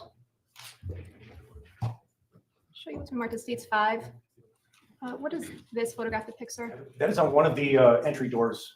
May I refer my report to? If it would refresh your recollection, please.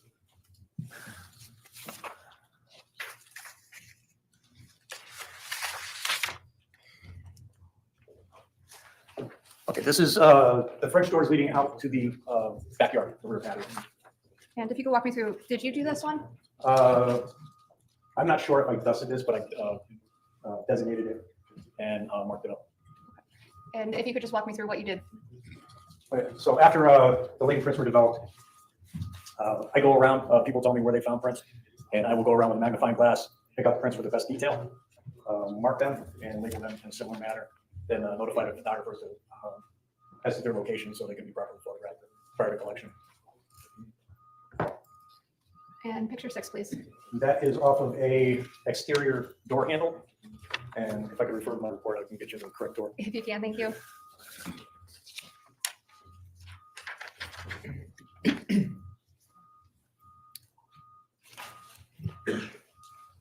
Okay, that's the same set of French doors that we took prints off of in the previous photograph. And this is one of the exterior handles. You can see the latent print here. I remember developing this, and then I went ahead and marked it as Exhibit 80, latent print number 6. Thank you, sir. You could have a seat. Now, I asked you previously about the Chevy Suburban. If you can, just briefly, and did you have an opportunity to process the Chevy Suburban at a later date? Yes, What day was that? it was the 28th of May in 2019. Where were you located? At the New Canaan Police Department, the vehicle was located in their Sally Port. And who was with you during that processing? It was Sergeant Joe Duva was our supervisor. It's myself, Detective Gavin, I believe Detective Pearson, Detective Keppel. And if I can, sir, I'm going to draw your attention just to take a look behind you. This is under States 9, File 14, Picture 1. Do you recognize that, sir? Yes, that's the Chevy Suburban prior to our start of processing. Picture 2, That's the rear of the Chevy Suburban. Picture 3, That's a view of one of the running boards of the Chevy Suburban. and if I can scroll in a little bit. Sir, what is depicted in the white marker and the, I guess, pink arrow as well? Right, so that's a blood-like stain we found just above one of the running boards. It was designated, tested, and swabbed and collected in the same manner as we did in the house. And with respect to the results The test results were positive. and the swabbing, did you conduct that in the same process as you did the 2 swabs? and Yes, 2 everything? swabs, same collection. Now, were you wearing gloves and protective gear in the course of processing? the vehicle? Yes, just gloves. By the way, what was your assignment with respect to May 28th processing the vehicle? I still maintain the position of evidence collection officer for this.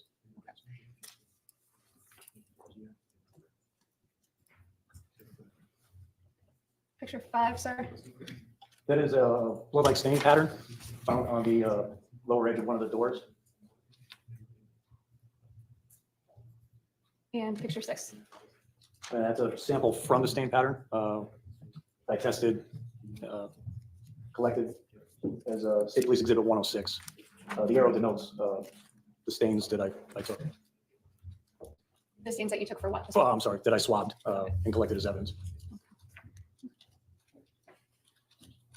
State 7. Again, those are additional stain patterns found on the door of the Suburban. And state 8. And that's another blood-like stain pattern.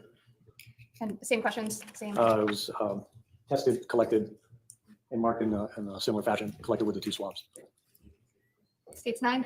That's the blood-like stain that I first saw on the bumper on Lapham Road.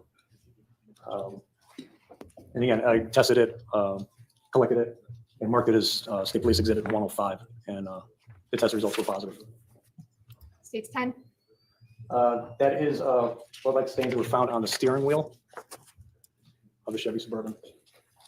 And same question, sir. Did you? Same collection method. It was tested.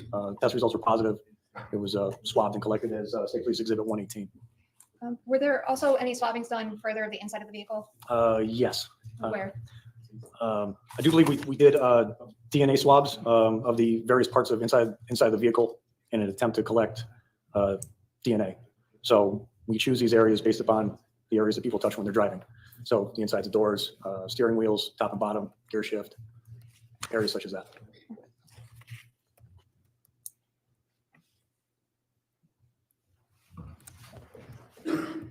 States 11. What does that depict, sir? That's the rear cargo area of the Chevy Suburban.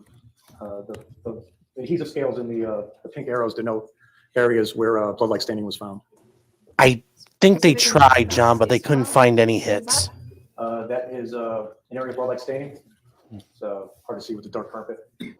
John, they tried using cadaver dogs, but eventually they realized they cut her up and threw her in garbage bags everywhere, so didn't matter.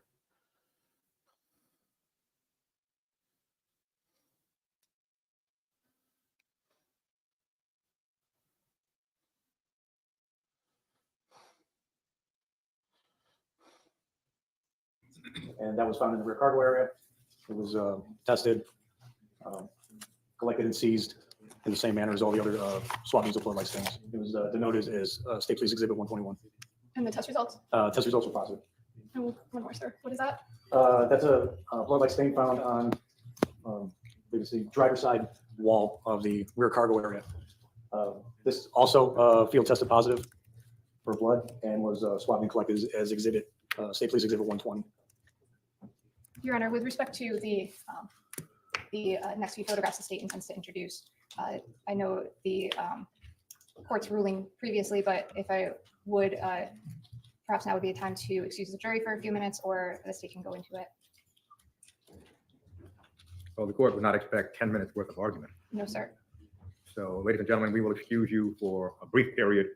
There will be some discussion of the next exhibit.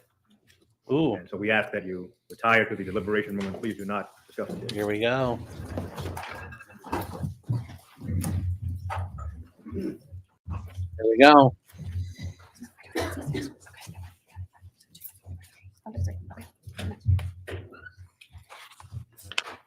Yeah, please be seated. Thank you. Would you put those up on the screen, please? Sure, Your Honor. If I may, I believe it is.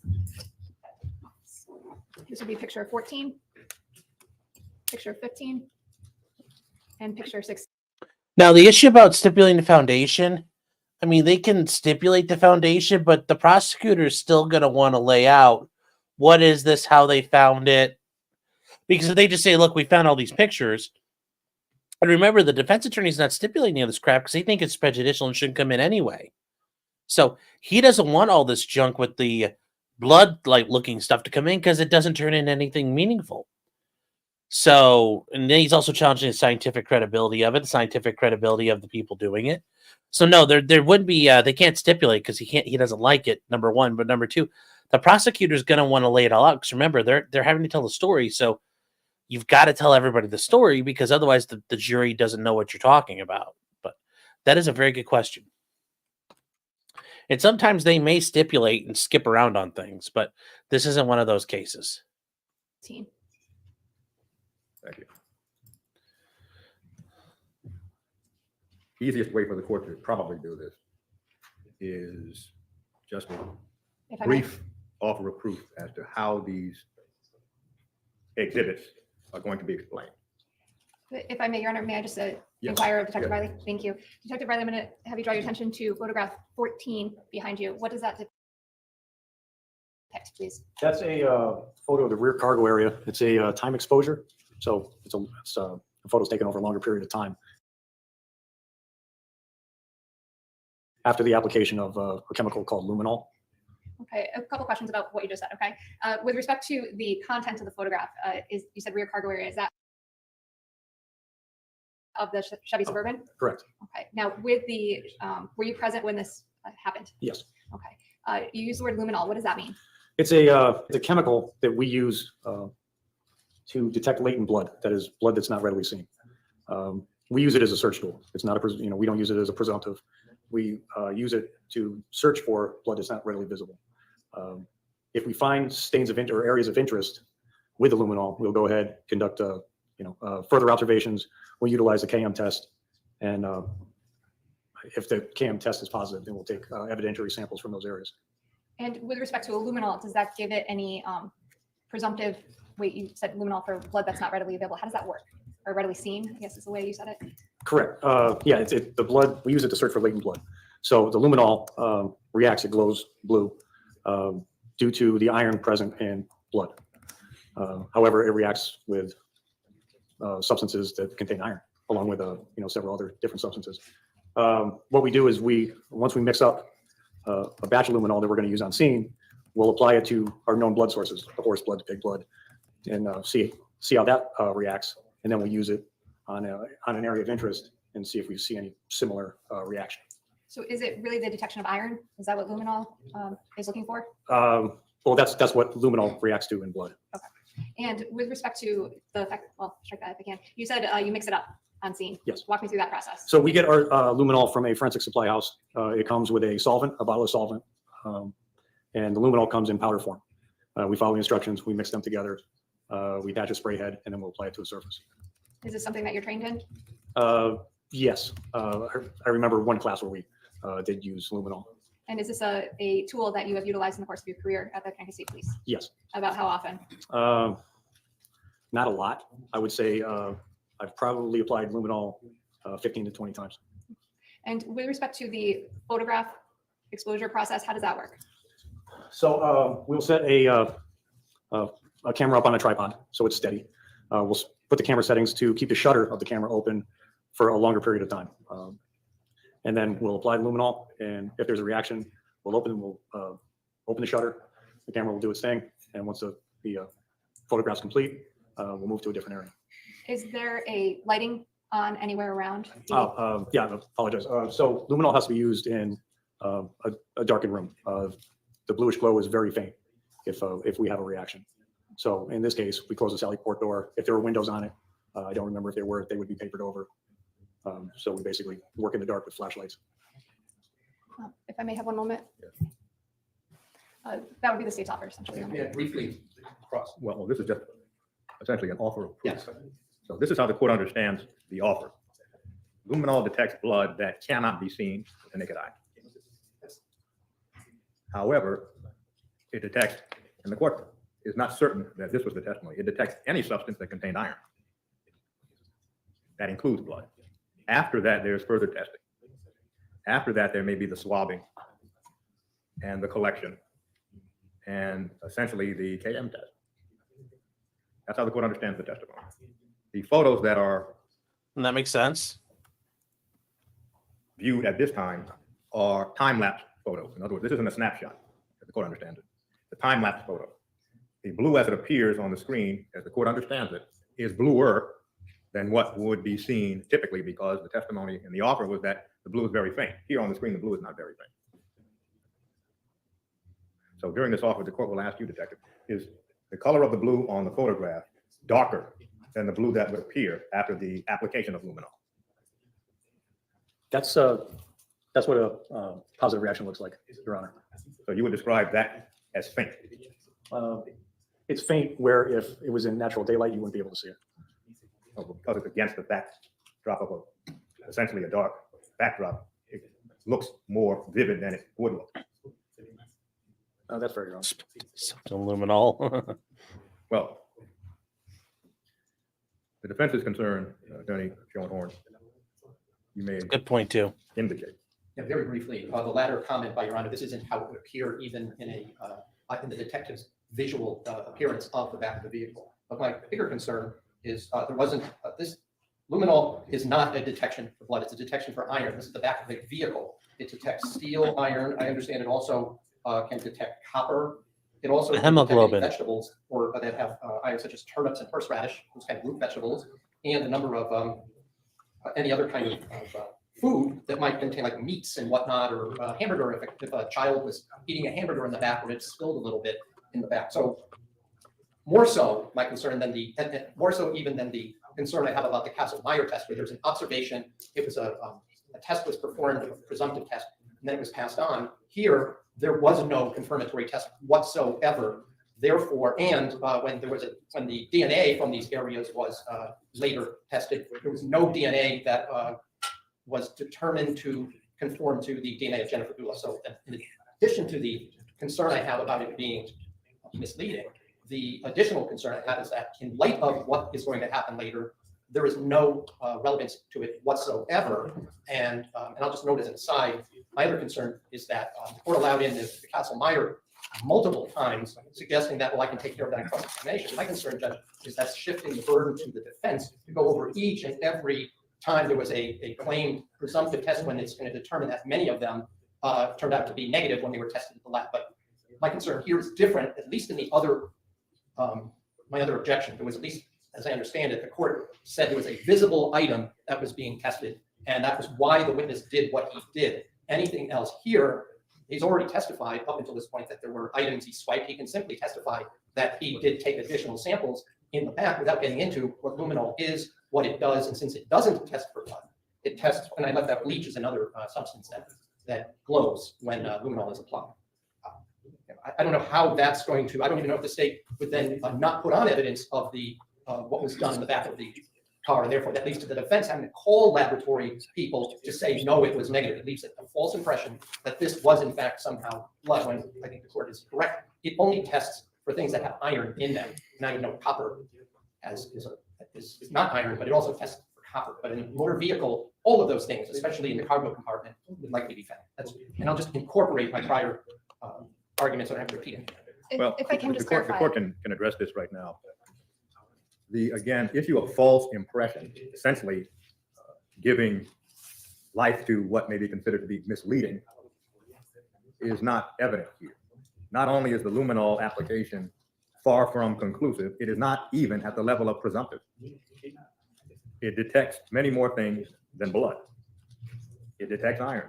Then there's further testing to get it up to the point of even being presumptive.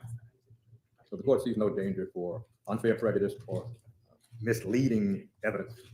The court is going to allow the evidence. But the court, at least, what I'm not understanding, I'm not understanding your Honor's ruling, because what the court said is it has essentially no evidentiary value, and then the court rules that it's admissible. Could the court at least articulate how it gets to that position? I'm just trying to understand if down the road, since we're going to be having this happen more often than you think. The court did not say it has no probative value. Relevant evidence is evidence that has any tendency to make a material fact more likely or less likely than it would be without the evidence. The court did not say it has no probative value. The state has the opportunity to present the case the way the state wishes to present the case. If it wishes to present evidence of luminol and latent blood that falls below a presumptive finding, that's the state's determination. I'll just ask the court to note my strong exception, since I'll just remind the court that State versus Moody said that luminol has no probative value. So the fact that the court says it does, I don't know where to go with that other than to just enter my strong objection. You can bring a jury back.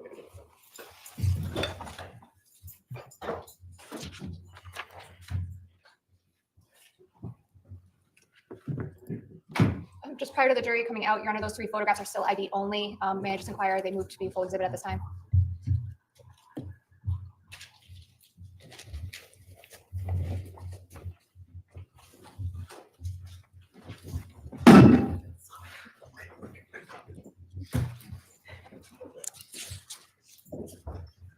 Will counsel stipulate to the presence of all of the jurors? Yes, Your Honor. Thank you. Do you wish to make your offer of those exhibits? Yes, Your Honor, I would. This would be States 9, file 14. The offer involves photographs 14, 15, and 16. Objection, Attorney Schroeder. I stated my objection. Thank you. Overruled. Uh, Which numbers are they, please? They are States 9, file 14, numbered photographs 14, 15, and 16. States 9, file 14, photographs 14, 15, and 16 admitted as full exhibit. Thank you. So if I can, I'm going to draw your attention. Here. States 13, if you can take a look at it, sir, is that, where is that located in the Chevy Suburban? That area is in the rear cargo compartment of the Chevy Suburban. That would be on the driver's side. With respect to the rear cargo area of the Chevy Suburban, did you do anything in the course of processing the car with respect to that area? Yes. What did you do? So we conducted a search for not only visible blood-like stains, but latent blood-like stains. What do you mean by latent? Latent just means that you can't see it. You need something to be developed. And what did you do to develop that? So we utilized a chemical called Luminol that we get from a chemical supply house. It's a liquid that you spray onto a surface in a darkened environment, and it will react with the iron contained in blood and glow a faint blue. And with respect to reacting with the iron in blood, does it react to other things as well? It reacts with a lot of different things. Can you name a few, please? So it reacts with iron or anything with iron in it. It'll react with bleach. So it's a limited use in the bathroom. And it'll also react with some foods as well. There's a laundry list. We utilize it as a search tool. We have to do further presumptive tests, and then of course, any samples that we collect, we have to send to a laboratory for confirmatory tests. And just for the record, the photograph 13 behind you, was that KM tested as well? That exhibit was KM tested. Okay. And seized as exhibit, what exhibit number? Did you seize? State Police Exhibit 120. And with respect to the pink arrow, what does that depict? That's the area where I took those evidentiary swabs from. Now I'm going to show you what's been marked as state 14. What does that depict, sir? That is a time exposure of our application of luminol. Of it. Well, Oh, I'm sorry. Of This what? is, sorry. This is the rear cargo area of the Chevy Suburban. While it was still parked in the Sally Port, we closed the doors, we make it a darkened environment. And we sprayed luminol throughout the rear cargo area. We took several time exposures. where do you get the luminol from? We get from a forensic supply house. And how do you, I guess, apply the luminol? So it comes, the kit that we get from the chemical supply house comes with a bottle of solvent, and then luminol comes in powder form. We mix those two together. We attach a spray head, and then we do a test on our known blood samples, or either pig blood or horse blood, and see what kind of reaction we get. Then we will apply it to an area of interest and see if we get any reactions. If we get reactions, we'll go ahead and test those areas with the Kastle-Meyer test, and then determine whether or not we want to take evidentiary samples. And did you do that in this case? Yes. Okay. How did you take a photograph?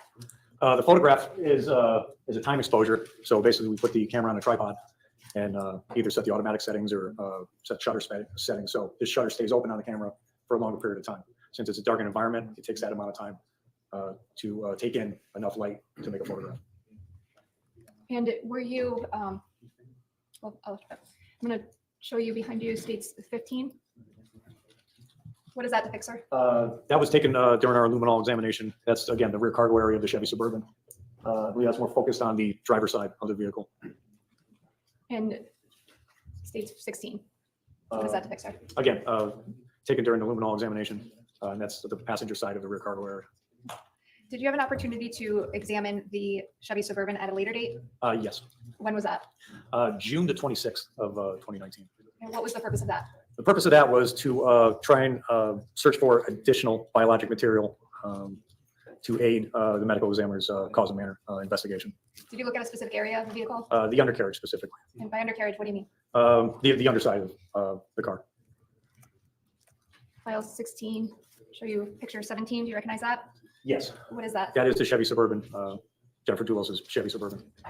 Where is the location of this? Where was the location of this processing? This was processed at Troop G Bridgeport. Picture 18. What does that depict, sir? That is the passenger side of the Chevy Suburban. You can see the black metal of the door on the upper part of the photograph. If you wouldn't mind, again, sir, if you can get up and point to the photograph, please. So you have the vehicle here, and here is the undercarriage. This is the underside of the step bumper, frame rail. And this is some blood-like material we found on the edge of the undercarriage. The word written on the white side, what does that mean? So that was placed there by the photographer to designate which direction is the front of the vehicle, because the photographs can get a little confusing. Picture 19, what is that? Okay, this is an item of interest that we found during examination of the undercarriage. Again, this is on the passenger side. We're looking at this this clearish little specimen right there. So, and we designated this as item A. Our collection process for this is I removed this with a sterile scalpel, packaged it in a little paper bowl, and later the next day transported it to the medical examiner's office so he can do he can put it underneath the microscope and see what kind of cells are there. In the same area, after this was removed, I went ahead and swabbed the area with sterile water, same manner, with 2 swabs. And photograph 20, please. Item B, I believe it's on the frame rail. So you can see the exhaust here, bolts for the running board. And so I'm looking at this little fleck of material right there. Again, this was collected in a similar manner. Picture 21. Item C is on the running board. It's this area here. You can see it's a little heavier of a stain. There's a little, it appears to be like a little yellow here. It's different than, there's more there than just typical blood-like stain. So that's why it was an item of interest. Again, this is collected in a similar manner, scraped off into a paper fold, and then the area was swabbed afterwards. Picture 22, please. This is a photo of what would look to us to be a footwear impression on the inside one of the wheels of the Chevy Suburban. And I believe this was taken on the 28th of May during our vehicle processing. Picture 23. No. We printed the exterior of the vehicle. And I believe we took a swab from here, but I'm not really sure.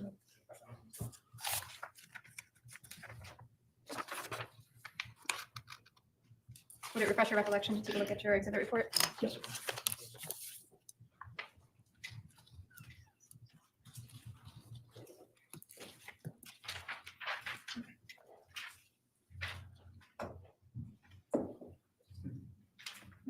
Your Honor.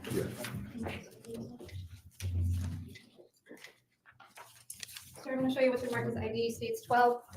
If you can, just take a look, and please don't read from it. Let me know when you're done.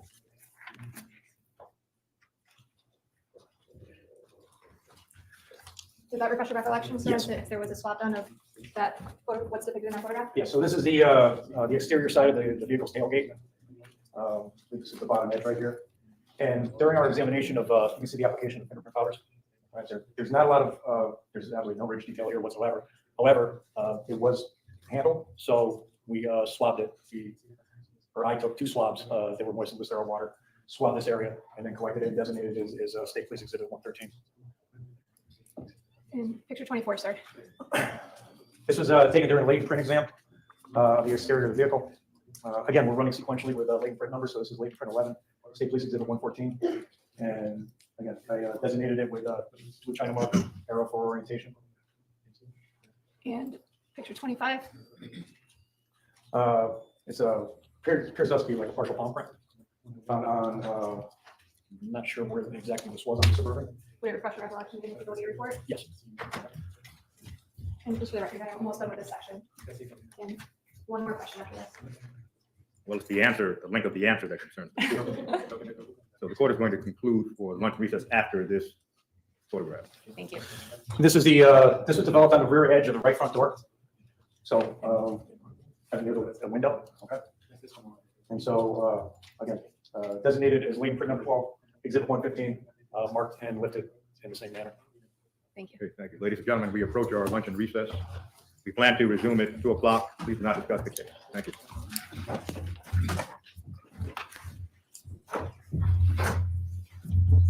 All right, so yeah, that kind of takes care of that. Now we got to move on to part dose of the afternoon, and we're gonna hit right. that. This honorable speaker now stands in recess until 2. Thank you. So let's go to part 2 of the afternoon on day 3.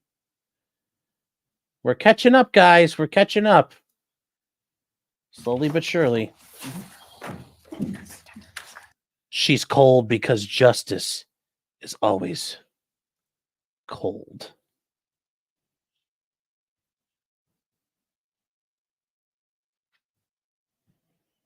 So here we go. Here we go.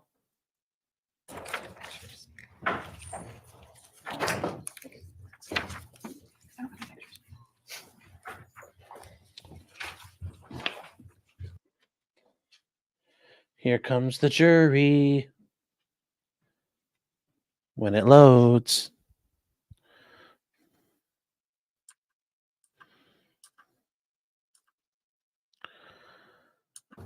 Just briefly, with respect to this, More there is more a blood, arrow on the guys. bottom right of the photograph. Do you see that? Yes. What is that arrow supposed to be? That arrow Oh, wow, we're basically loud designates now. up, or it orient, really helps orient loud. the print. And last photograph on that file, 14, picture 26. That is another latent print lifted from the Suburban. With respect to the, was this also designated a number and exhibit number? Yes, this was latent print number 13, State Police Exhibit 116. With respect to the Chevy Suburban, was there another day that it was examined or processed? Yes, in June. Okay, so in the June processing, what did that entail? That entailed examining the undercarriage of the vehicle. Okay, and was there a third time that that vehicle was processed? Yes, that was sometime in September, I believe. In a few months later? 2019. correct. 2019. Thank you. Where was the vehicle located when it was processed? It was located in the impound lot at Troop L. Litchfield. And what was the purpose of that examination? That was to obtain more swabs from the interior of the vehicle, more swab samples. And were any swabs taken? Yes, So what were those swabbings? I seized swabs from the steering wheel, gear shift, I believe seat adjustment controls, things like that. And do you recall what exhibit number those were? Not off the top of my head now. Let me just have one moment. Don't put the box up here. Never mind. Let me just have one moment, Your Honor.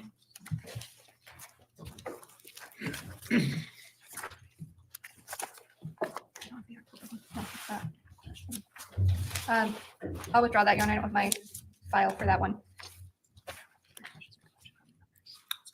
Can I just have a moment? Yes.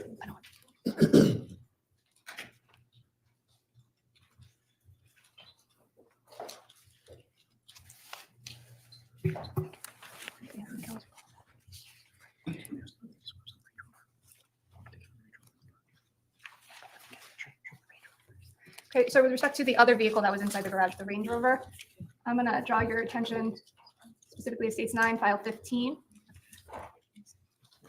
If you can, take a look behind you, sir. What does that vehicle depict, please? Or I'm sorry, what does that picture depict? That's the front of the Range Rover that was parked in the garage at 69 Wells. Picture 2, what does that show? That is the driver's side of the Range Rover. And I'm gonna draw your attention actually down to and scroll in to the here where there's a pink sticky and a marking. It's a little blurry, but can you see what that depicts, sir? I can't see, man, but it's marked up in a similar manner of a swab being taken. Do you recall what swabbing that was? I take a closer look at the screen. Yes, and would it also refresh your recollection, take a look at your report? That would be better. If I may just approach the clerk, Your Honor. Yes.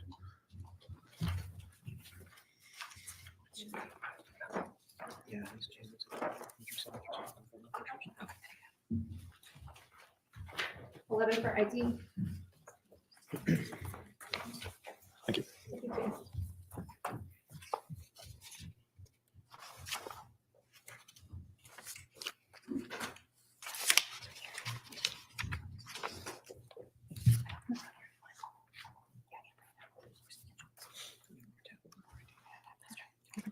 Thank you.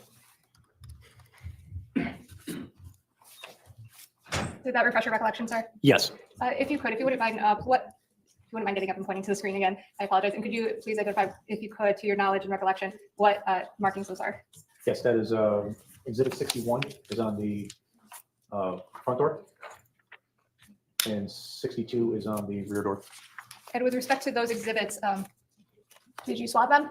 Yes, they were field tested, swabbed, and collected in the same manner as the other stains in the garage. And was that 2 swabs? 2 swabs for the evidentiary collection. And KM, the result? The KM was positive. State picture 3. What is that, sir? That is another blood-like stain found on the Range Rover. As far as location, I would have to refer to my report. If you could, sir, please.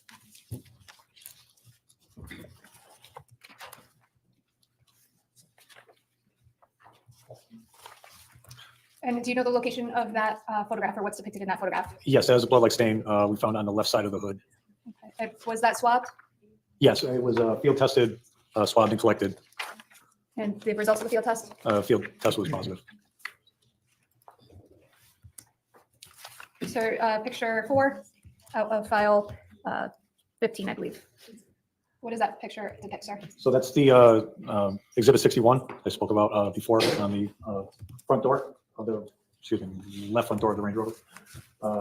And you can see the apparent spatter pattern that the stain was collected out of. And same questions with respect to the seizing of it as an exhibit, please. Yeah, so that was field tested. It was field tested positive, and then it was collected in the usual manner. And that's 2 swabbings? 2 swabbings, correct. Thank you. Picture 5. That's a blood-like stain found on the left rear door of the Range Rover. And that was field tested. It was KM positive, and it was collected with 2 swabs, similar to all the others. And when you say rear door, which side of the vehicle? That was driver's side, left side. Picture 6. Picture 6 is the left front corner of the bumper of the Range Rover. State Police Exhibit 60 was a swabbing, or 2 swabbings collected from that stain that the arrow was pointing to. And Exhibit 69 is a sample of the blood-like stain that was found below it. Both items were field tested. They field tested positive, and both were collected in the usual manner, 2 swabs. Picture 7. That is a photo of State Police Exhibit 63, the location of which escapes me now. If you could refer to your exhibit report, please. Which for the record is 8/11 Friday.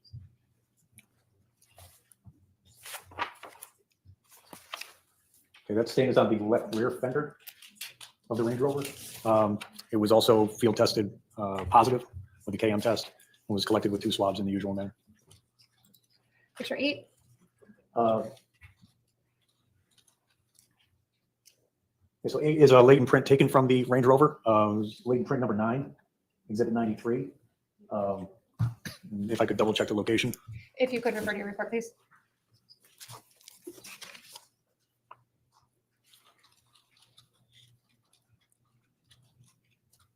And latent print number 9 was lifted from the front fender. And just with respect to the latent print number 9, can you just walk us through the process of taking the print off of the vehicle? So this print, again, once it was developed and marked, photographed, we would take adhesive acetate, something clear. Probably in this case, I used a gelatin lifter. Again, it's a thin layer of gelatin on top of a rubber backing. It kind of molds better to the curves of the car. Picture 9. That is a photo of exhibit 58, which was a sampling of the blood-like stains found on the grill. And if you could just head up to the screen, I have a few questions with this. Now, with respect to exhibit 58, what did you designate 58 as? It was these blood-like stains here. And did you do any testing or anything on those stains? I field tested these with a CAM test, which was a positive test. Okay. Actually, if you could, what about up here, one above, I'll start with the one above the V. I believe those scales were placed there to document the apparent spatter found up here, probably placed there by the photographers. Did you take any samples or swabbings, I should say, for anything above the rover, the words No, rover? because they're not marked as an exhibit. Picture 10. So with respect to the, right above the, I guess, the measurement marking or the label, the exhibit 58, was that the area that was swabbed? Or that you're designated as exhibit 58, or is it, my other question is it above the grill? Is it separated, or did you include that as the entire, any of the blood spatter? I'm sorry, can I refer to my exhibit report? If you can.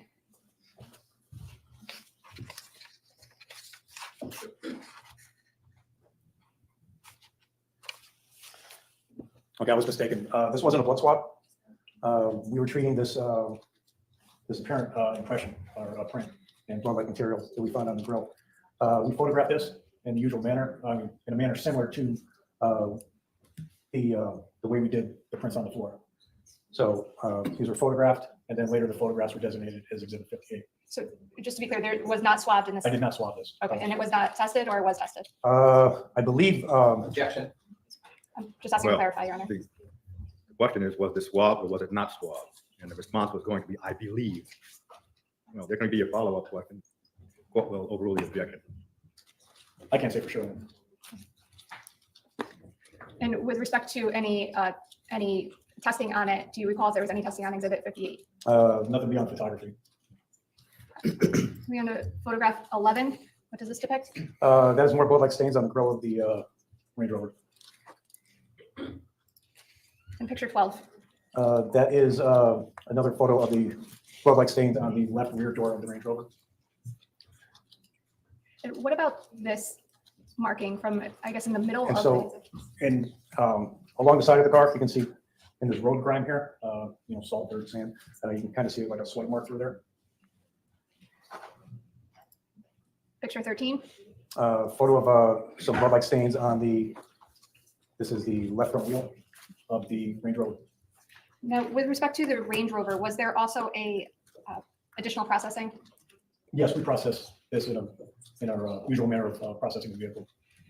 And I'm going to show you what's marked. Before we proceed, Attorney Manning, it may be more advantageous for the record if there was a better description of wheel.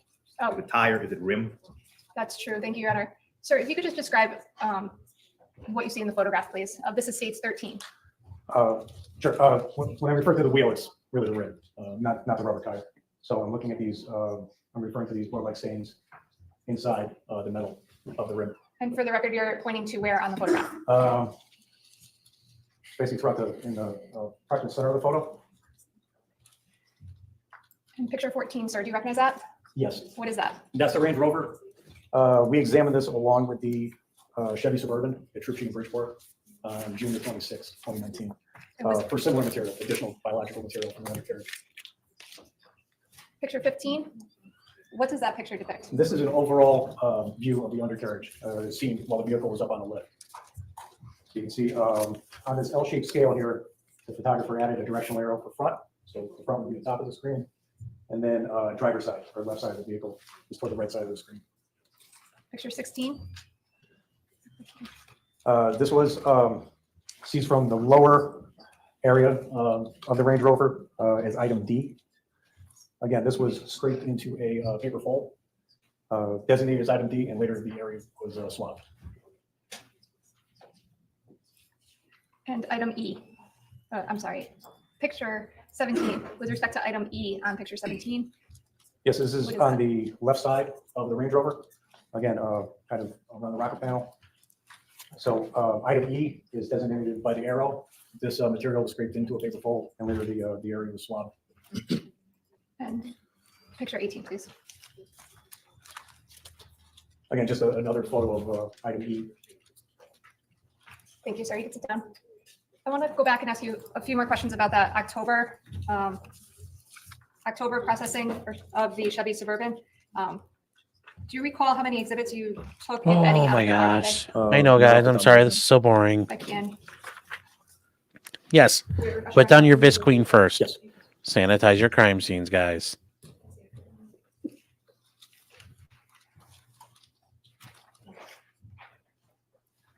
And the official clerk, Your Honor? Yes.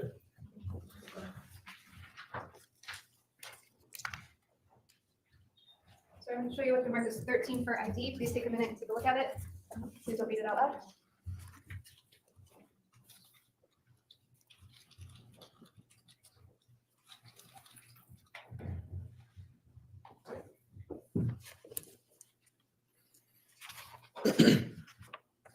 Looks like we get another hour with this guy and then maybe some time with the nanny guys. Came in. Okay. Did that refresh your recollection, sir? Yes. Okay. With respect to that processing, how many swabs were taken out of the car that day? There were 6 exhibits containing anywhere between 2 and 4 swabs. And what were some of the, for instance, do you recall exhibit 370? Yes. What was that swabbing of? That was a swabbing of the steering wheel, and that was complete with 4 swabs. And are you utilizing a report to refresh your recollection on this? Yes. Okay. Exhibit 371? 371, again, 4 swabbings from the steering wheel. These were from the areas with visible blood stains. The item before that, 370, was taken from unstained areas or apparent unstained areas. Attorney Manning in the court heard that there was a third processing in September 2019, and counsel made reference to a processing in October. If I may inquire, Detective Riley, Your Honor, is there another processing in September? No, the processing where we took the extra swabs was actually, the proper date was October 18th. Thank you. I apologize. And with respect to how about exhibit 372? 372 was 4 swabs taken from the interior side of the left front door. Do you recall where that was on the door? It was, I ran the swabs around all areas of the door in an effort to pick up as much genetic material as I could. And exhibit 373? That was taken from the left front seat adjustments. This was 2 swabs.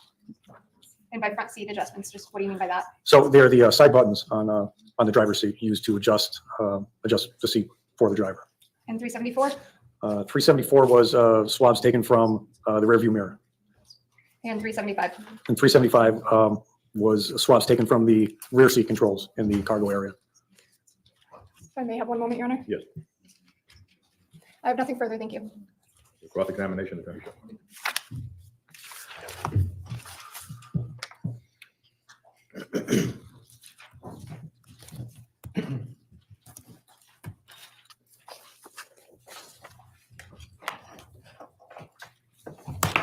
Good afternoon, Mr. Riley. You're retired, right? Yes, I hope you're enjoying your retirement. I am. Thank you. Let me ask you a few questions. Let's start with this presumptive testing that we talked a lot about here.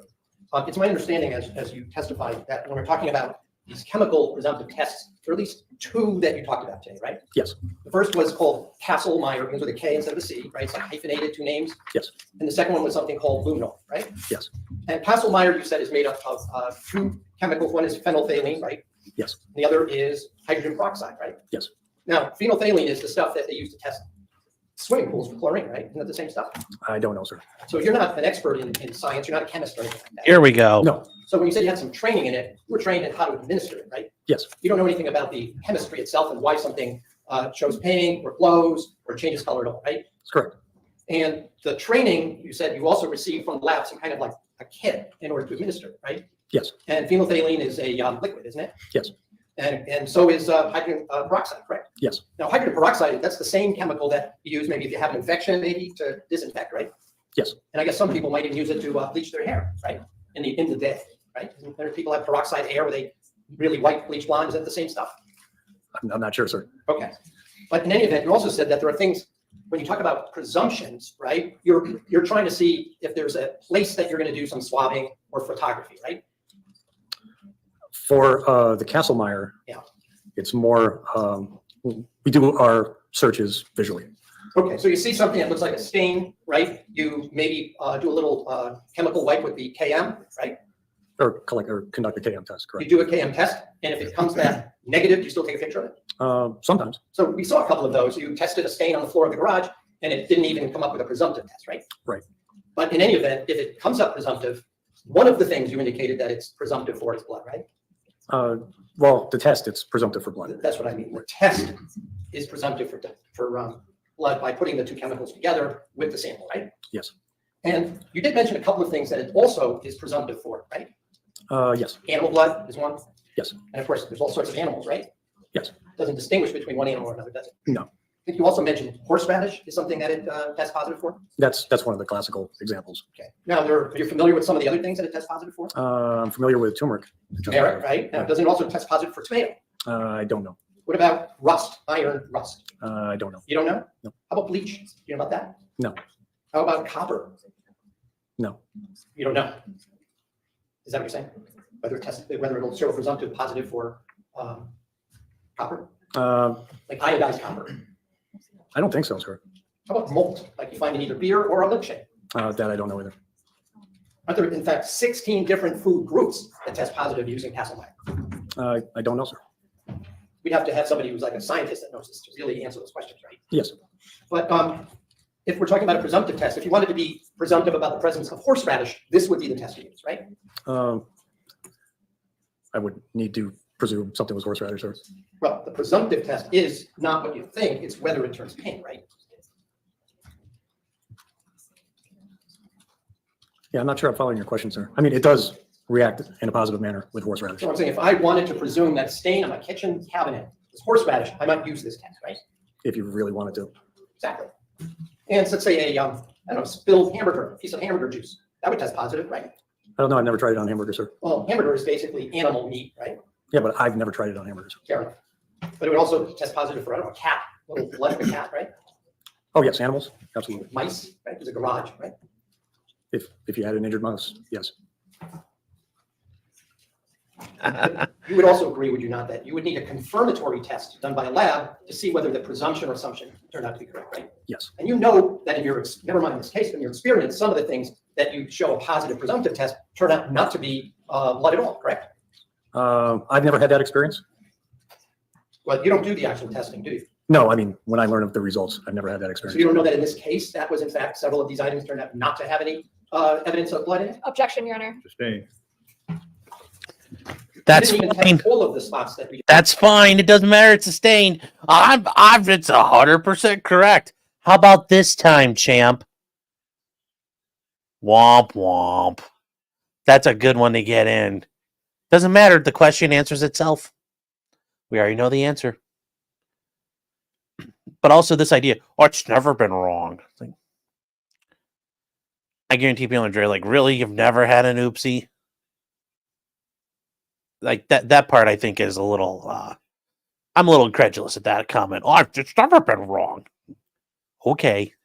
There's no pictures updated. Me personally, no, I didn't. Let me ask you a few questions about Luminol. We saw some pictures in the back of the Suburban, right? Including a couple in the dark where you see this little purple glow, right? Blue, All the correct, sir. Blue, purple. Those were kind of like, with those photographs were taken with a time-lapse photography, right? Yes. So they appeared brighter than they might with the naked eye, right? I can't say for sure, sir. And you use that in order just to choose where you might take another spot, right? Yes.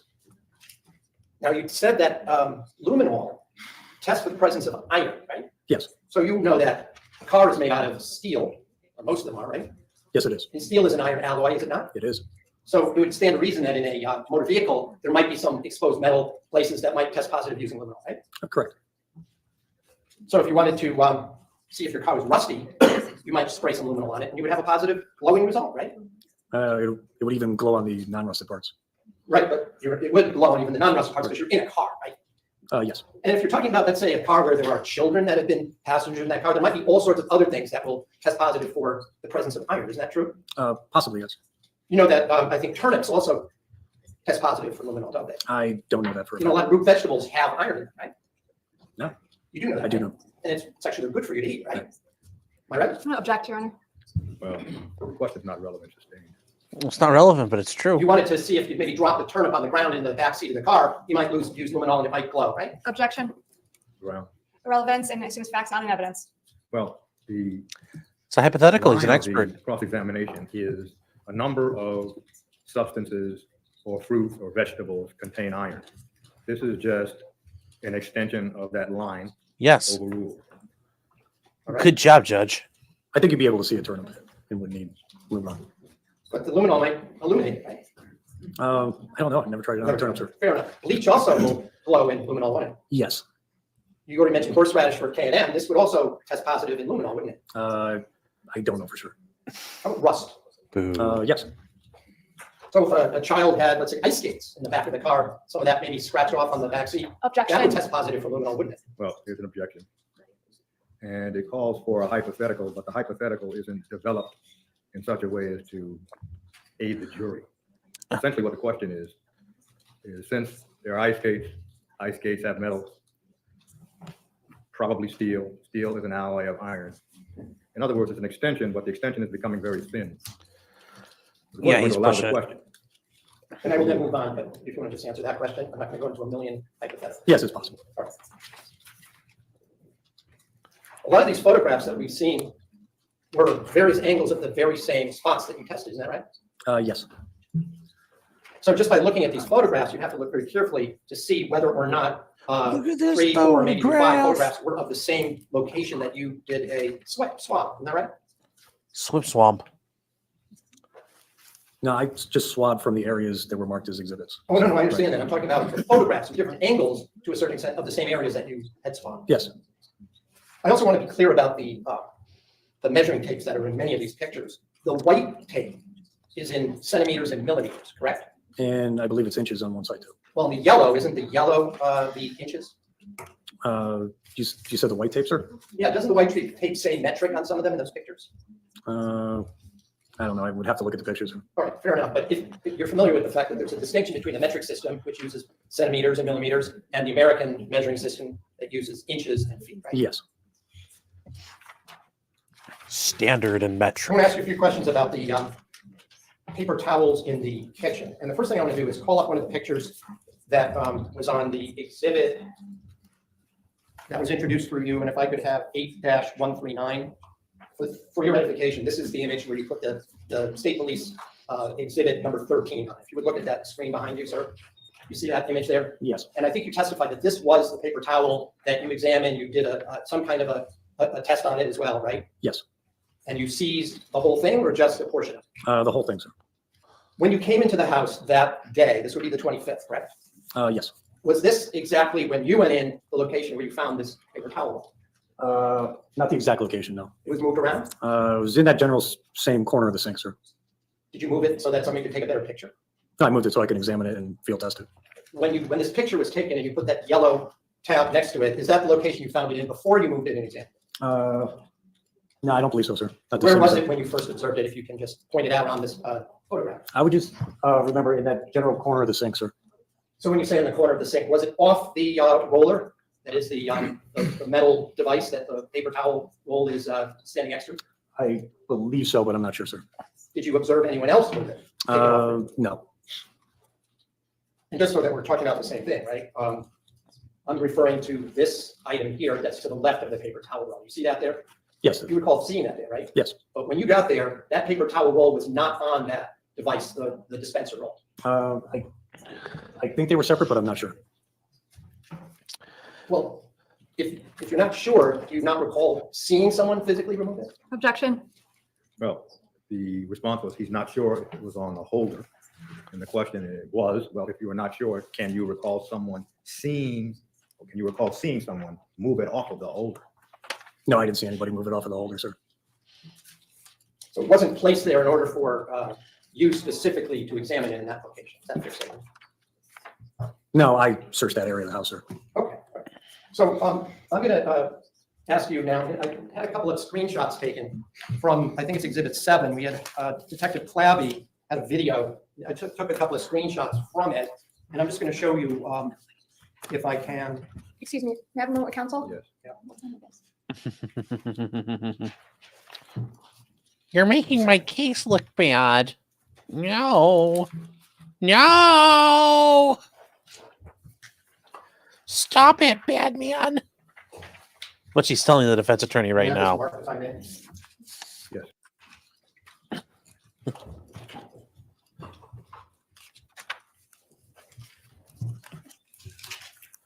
So I'm going to show you, is there any objection to today?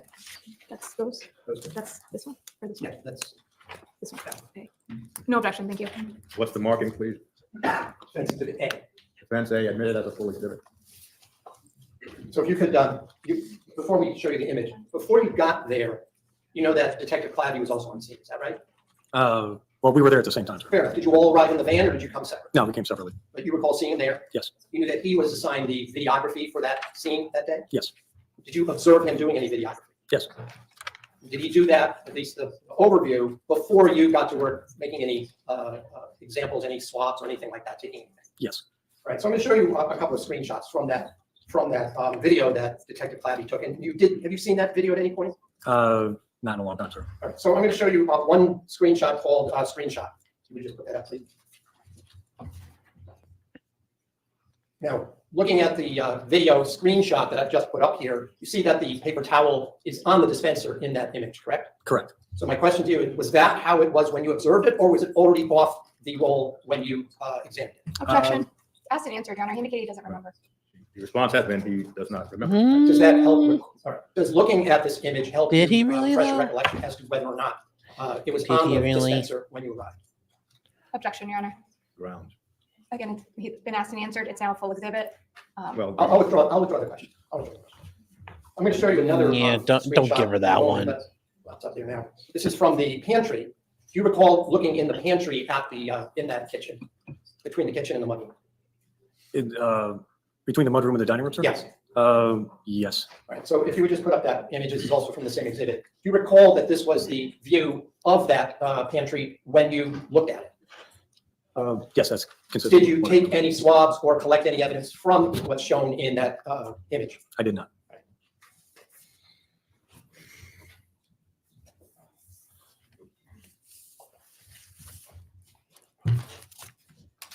Could I have this marked, please?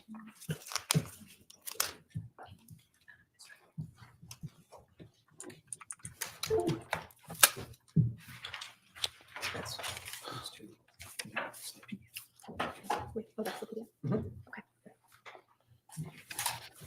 I would offer defense exhibit B. no objection. No, sir. Defense B admitted as a full exhibit. B as in son of a bitch.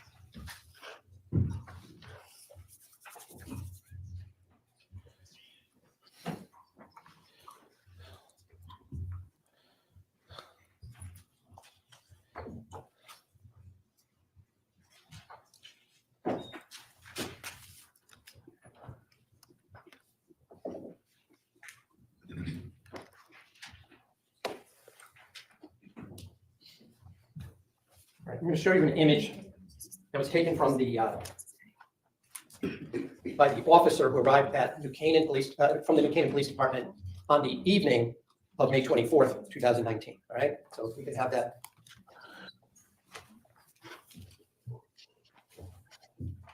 I don't know if you don't recognize the New Canaan police officer that's seen in this image, do you?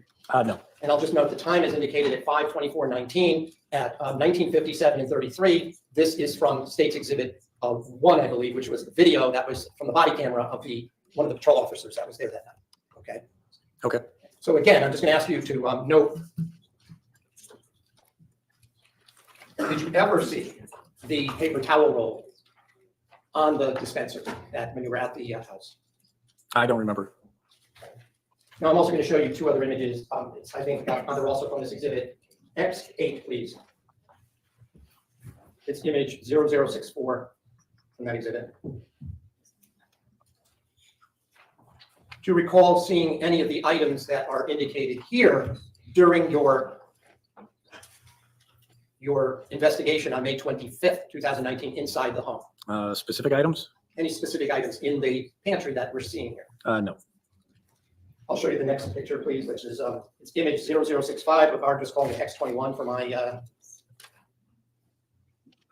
Does this particular roll, did you observe this roll of paper towel in the pantry at Wells Lane when you were there collecting it? I don't remember that.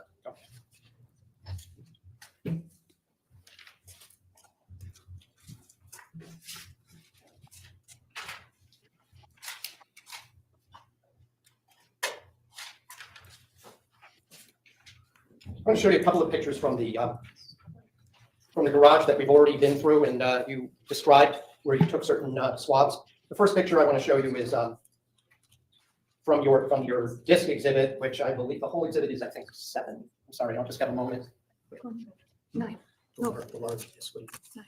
No, the one that you put in yesterday. Like that. Yes. It is 9. Okay. 9. Sure. Let me show you some images from exhibit 9, if I may. And the first exhibit I want to ask you about is marked on your exhibit 9 is 12-362. If that we could have that up on the screen, please.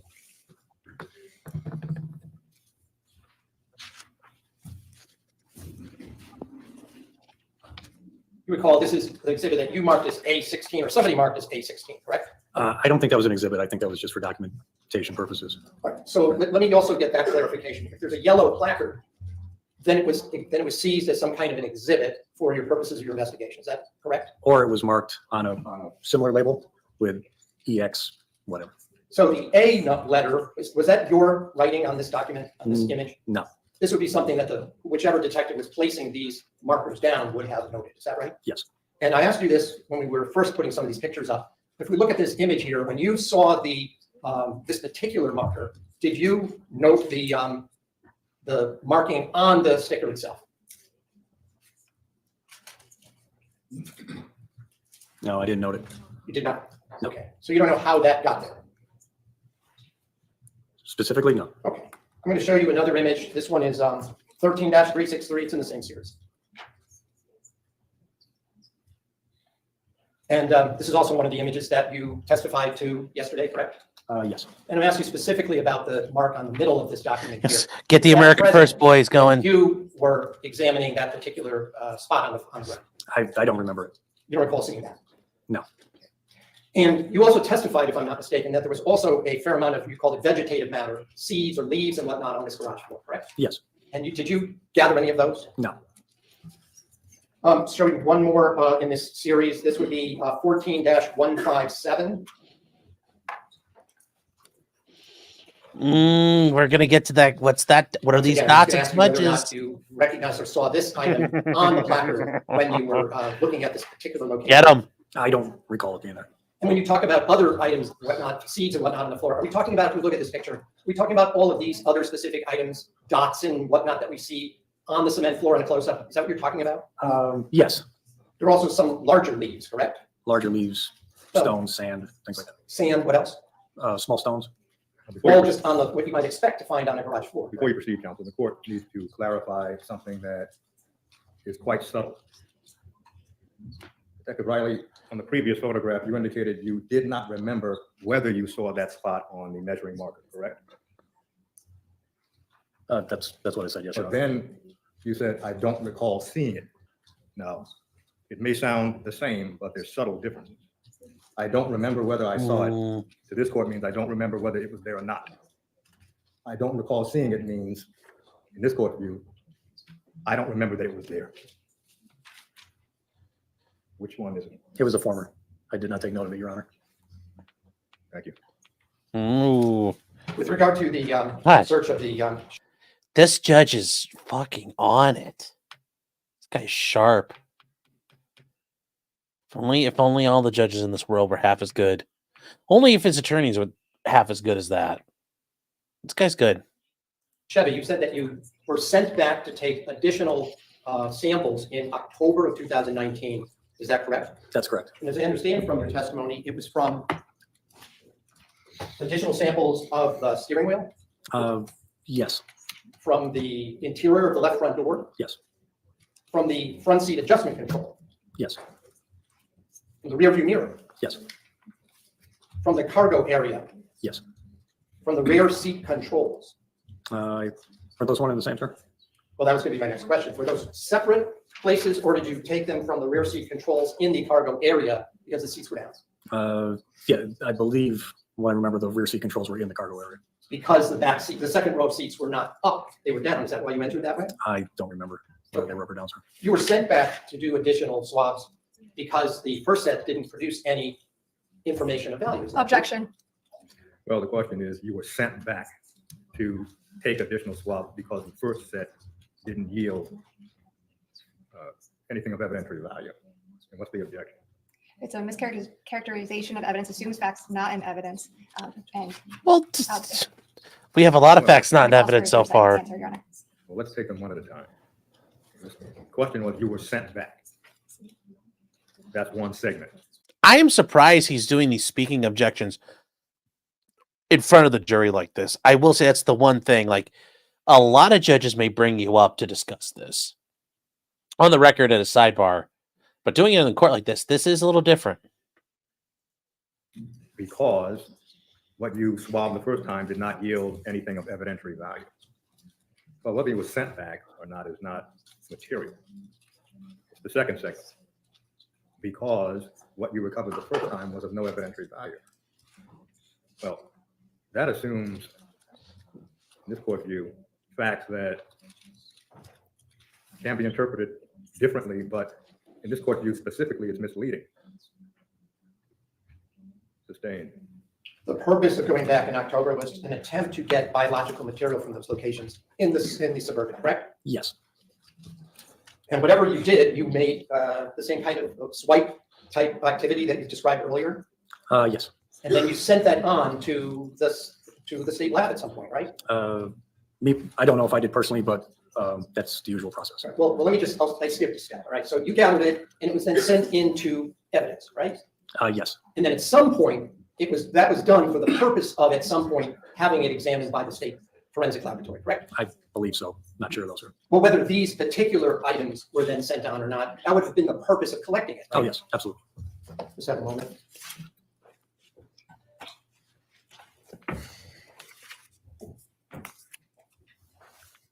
I have no further questions. Thank you. Is there redirect? Just a couple of questions if I can. Detective Riley, do you recall Attorney Shohorn asking you about the other items that a presumptive test could test positive for? Do you recall that line of questioning? Yes, Okay. I think some of the things he questioned were about radishes. Do you remember that? yes. Okay.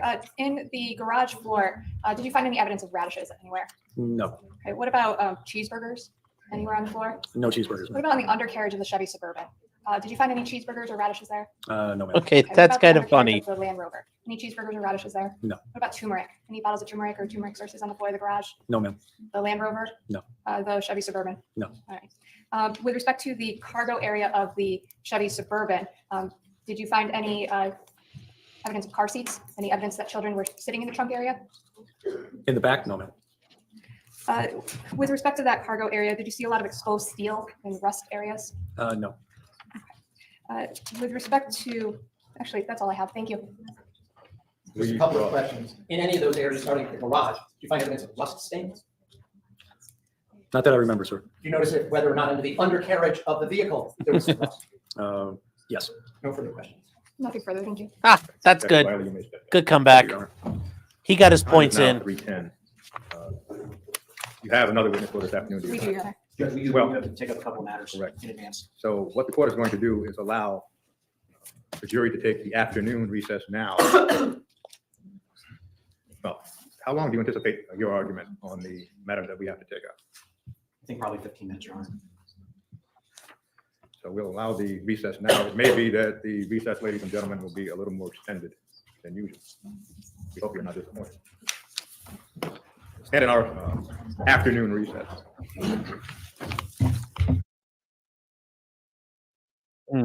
All right. Well, it's gonna be interesting. Let's go here. Let's go. Let's go. Tina says, "They matched the blood to the victim." No, nothing yet. They have not gotten that far. Tilly's saying any bits or pieces? No. They found blood and DNA belonging to Jennifer Dulos, but they never found body parts. So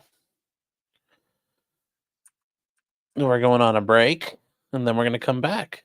So let's do some time traveling. Go whoop, whoop, whoop, whoop, whoop, whoop. Here we go, time travel. Looks like everybody has a potty break, and here we go. Please be seated. Thank you.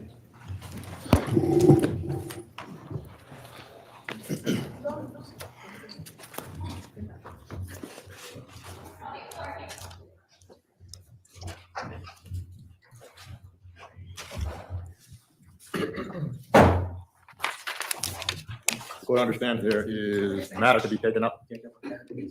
Yes, Judge, good afternoon, may it please the court. Your Honor, there's actually two matters that we're asking that the court take up at this time.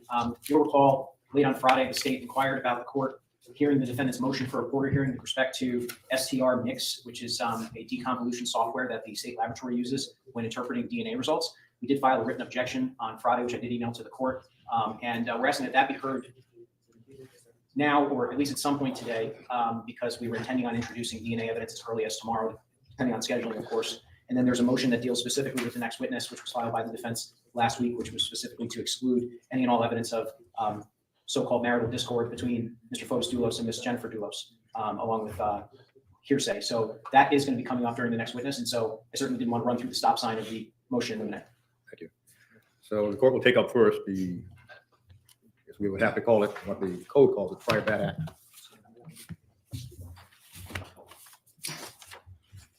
If I just have one, Your Honor.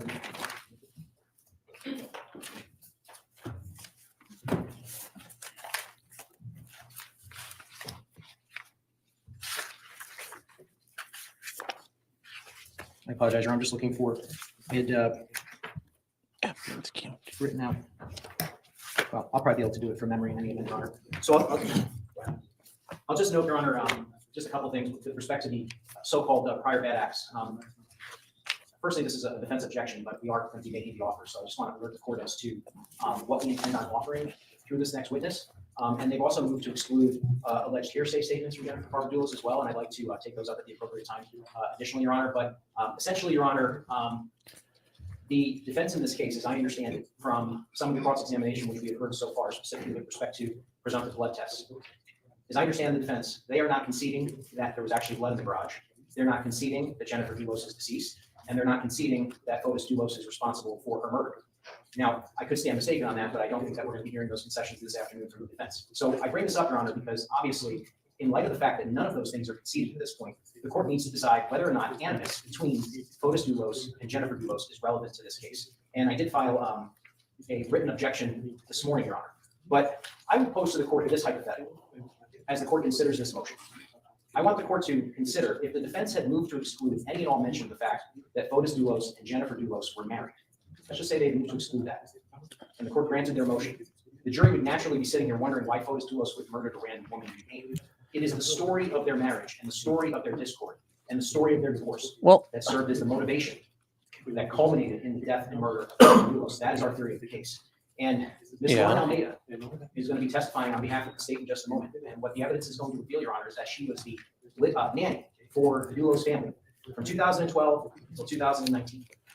And she was present for a series of events, including the breakup of Fotis Dulos and Jennifer Dulos. Yes, he committed suicide. Of 2017.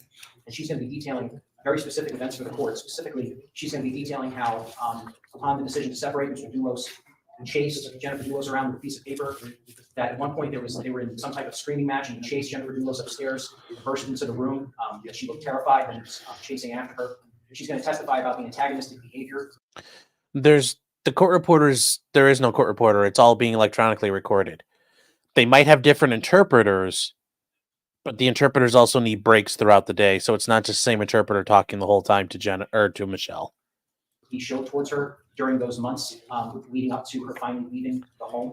Specifically, Your Honor, that they threatened to take the children to Greece.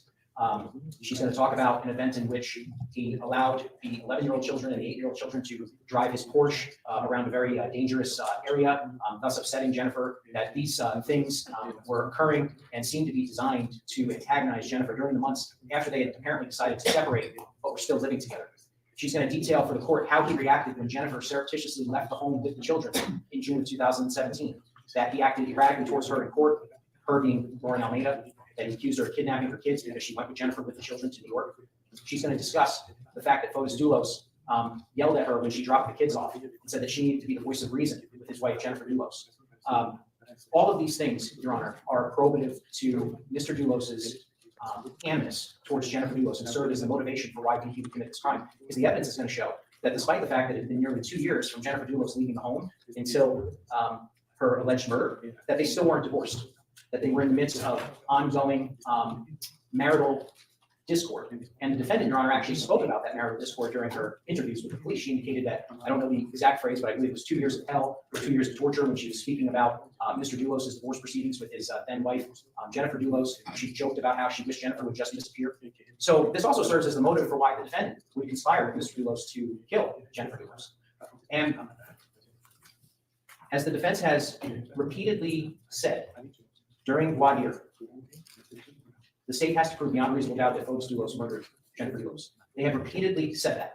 So the fact that Fotis Dulos would have been motivated to harm Jennifer Dulos and all of the discord leading up and explaining that motivation is highly probative to Mr. Dulos' intent, his motivation, whether or not he would have conspired with the defendant, his live-in girlfriend. It also goes directly to an element of the case that the state has to prove. And so, you know, if we look at some of the jurisprudence in the state, and I think I directed the court to State versus Lopez, 280 Con 795, just as an example, anytime there has been sort of hostile acts towards the same victim, courts have routinely held that that is probative of the actor's intent and motivation. So unless the defense is conceding that Mr. Dulos committed this crime, that Jennifer Dulos is deceased, the probative value of this was extremely high before their cross-examinations. It's astronomically high now. And so I am asking that the court allow Ms. Almeida to testify about those events. There was an additional event which I neglected to mention, which was shortly, I don't want to say shortly, but after Jennifer Dulos had left the home, there was an event in which Mr. Dulos almost hit her with a car.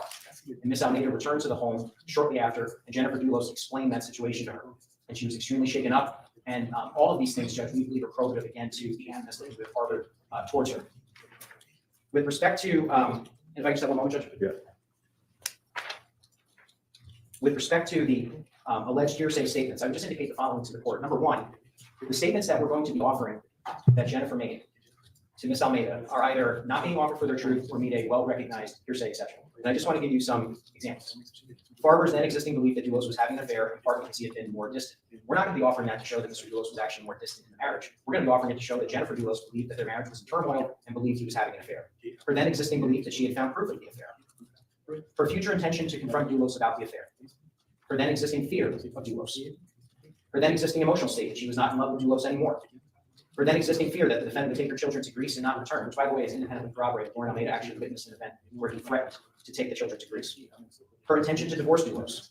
Her then existing hope that the divorce proceedings would go smoothly. Her intention to leave the defendant, including her future plan to surreptitiously leave the house, and her fear that Dulos would find out. Her request that Lauren Almeida continue to work with her after she had left Dulos. And her intention to take the Chevrolet Suburban to a doctor's appointment in New York on May 24th, 2019. All of those things, just by way of example, are then existing state of mind, statements of an intention to do something in the immediate future, and therefore qualified as a state of mind exception under 8.3, subsection 4 of the Connecticut Code of Ethics. So they're not testimonial. There's no suggestion that these statements were made in anticipation of any criminal proceeding. They're made to the nanny, and that's what she's going to be testifying to, Judge. So all of these things, again, well-recognized hearsay exceptions. I would direct the court. There's a more recent case, State versus Ayala. But I also directed the court in our memorandum to State versus NIMS, victim statements as to others as to why he was traveling to Connecticut, specifically that he was concerned with how the defendant was handling his sister's affairs. He was not offered for the truth, but rather to explain why the victim went to Connecticut. State versus Smith, victim statements to others.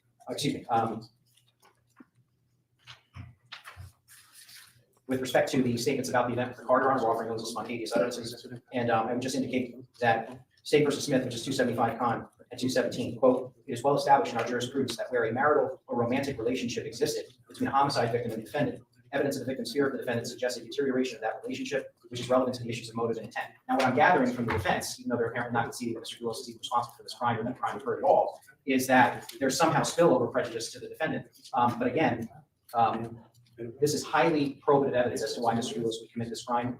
We're going to flush out later on in the trial why it was also probative to why the defendant would conspire with Mr. Dulos. And so we're asking that the court allow this evidence. It's very probative.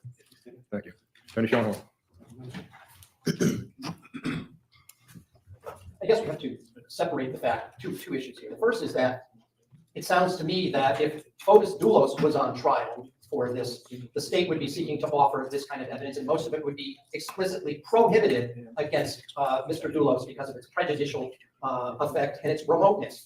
This court, early on, before we started evidence, I attempted to get certain documents from the divorce file because it sounds to me that the state wants to litigate a dissolution action that never reached its conclusion. The court, in the most recent court proceedings involving the Dulos versus Dulos matter, prohibited the defense from having access to those documents. I want to preface my remarks with that because what I'm No, the jury is completely out of the courtroom. This is stuff that they are not allowed to hear. These are arguments of law, so it doesn't. They can't be hearing this stuff. And this implies, they're talking about what they're going to show, what they're going to do. Yeah, the jury's not hearing any of this stuff. They should never hear any of this stuff. hearing now is the state wants to litigate matters from 2016 and 2017, years before the This happened in New Canaan, Connecticut allegations that are set forth in the complaint. in 2019. First, there are a number of issues that apply here. The first is that most of what I just heard is not relevant because it has nothing to do with Michelle Troconis. It also would not be relevant as a motive against Fotis Dulos because of the fact that it occurred before the divorce.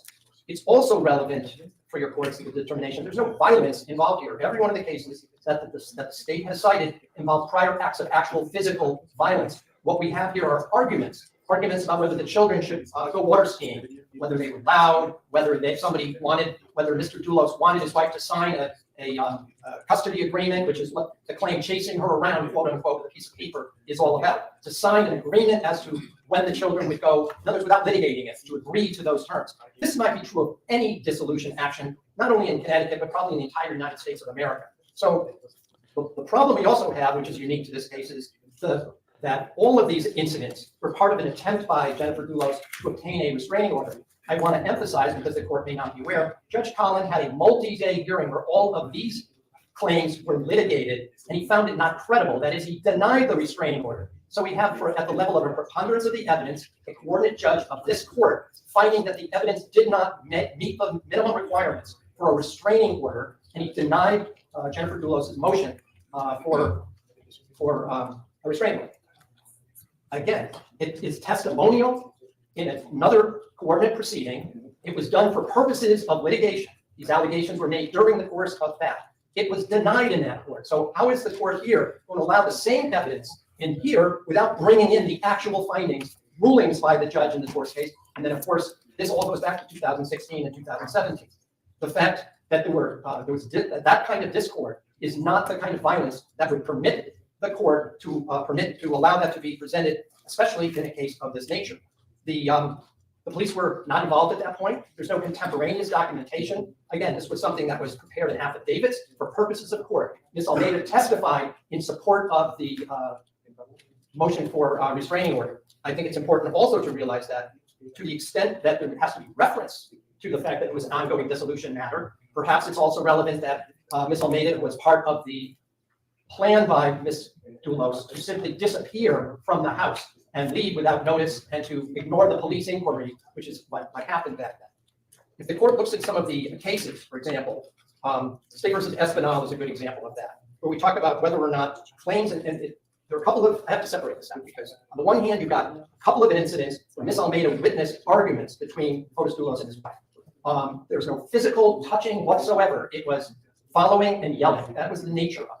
Then we have a hearsay statement that Jennifer told the babysitter that Fotis drove into the driveway recklessly, apparently telling her that he was allowing the children to drive one of his cars, to drive the Porsche. These were issues that she found to be unreasonable. It may have been part of the reason that she wanted to leave. And yes, there may be evidence that she, quote, found out that Mr. Dulos was having an affair. But again, that is a far cry from suggesting it is relevant to a claimed motive 2.5 years later, at least over 2 years later, to do away with his wife. Particularly, Your Honor, and this is why Your Honor's past ruling plays a role here. Everyone who was involved that was involved with Mr. Dulos, his lawyers, the guardian ad litem, other people that were aware of it, knew that the report by the independent evaluator, the custodial evaluator, the psychologist, had recommended that Mr. Dulos was the better parent. That he was a better, more caring parent than Jennifer, and that therefore he was recommending joint equal custody, noting that Jennifer Dulos was opposed to that, and that Jennifer Dulos was refusing to turn over her psychiatric records so we could evaluate more in more detail whether or not she needed some additional counseling and whatnot to help facilitate the transition to joint custody. I submit, Your Honor, that opening up that can of worms is going to permit all of that, including the evidence that Dr. Herman testified, which is why I was trying to get those transcripts, which the court denied my right to have them, even though I submit under Davis versus Alaska now would be relevant to the issue of right to cross-examine anyone who's going to be testifying about hearsay about the discord and the divorce. Why is that also important, as Your Honor may recall? If any hearsay is allowed in, under our rules, it allows the opposing party to bring in any other hearsay as if the speaker was actually on the stand. And all of that would suddenly become relevant. It could actually delay this trial by having a week of testimony about who was the better parent, who was, quote, winning, unquote, in the divorce proceeding, which I assume that's not what we're here for. In State versus, a couple of cases I just want to bring to Your Honor's attention.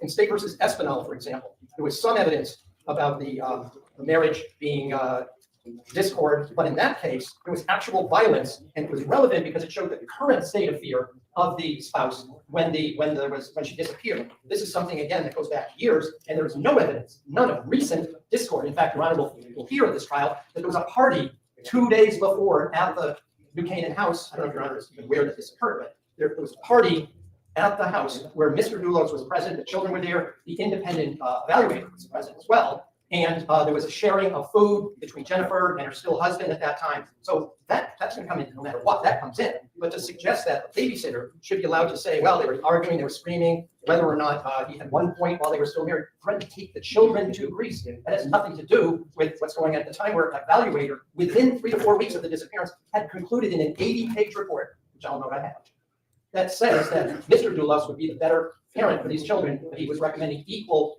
sharing of custody in this case.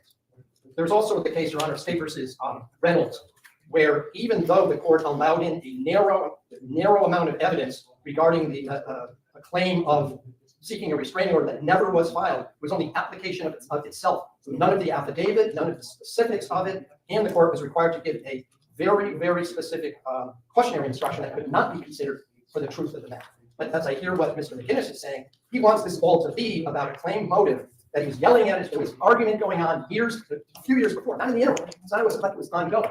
2 years before she filed for divorce. And then everything else went through the court. They were using the court process the way it was intended to. She made claims. They were denied. They were in the process of trying to work out issues such as finances. They were working out the custodial arrangement. Mr. Dulos was seeing his children, albeit at that time there was an order that he had to have an independent supervisor because he had apparently told one of his children, according to the file, he had told one of his children to not mention the fact that he had Ms. Troconis moving into the house with her own daughter. And so as a result of that, they had issued an order for a period of time that he could only see his children with an independent evaluator present, which was done, which was documented, which occurred on a regular basis. So I'm not suggesting that the state can't bring up that there was an ongoing divorce. Number one, the only thing that Ms. Almeida knows about it is hearsay. She might have read some documents. She might have talked to the lawyer for Ms. Dulos because she did testify at that hearing. But again, that's an out-of-court statement, testimonial in nature. Therefore, all of that is both not only hearsay, but it's a denial of right to confront and cross-examine because it was testimonial in nature. That is, for purposes of legal process. And it doesn't matter, it's not this case, it was for a divorce case that was in litigation at that point. Let's see if I've covered, there might be one more point I wanted to make. Wow, that was a lot. Just spitting that game. He just I goes, think the state was trying to "Brrr." argue that when Ms. Dulos told the babysitter, Ms. Almeida, certain things, I assume he's trying to argue they were some kind of spontaneous, excited utterances, but even the way he explained it just now suggested that she later told her about it, and so therefore one cannot even claim that it happened under the, without the opportunity for contemplation, that it happened suddenly, that it was spontaneous in that sense. And I note that the Reynolds case, it was 2 months, 1 to 2 months after the prior incident, so it's still considered relevant.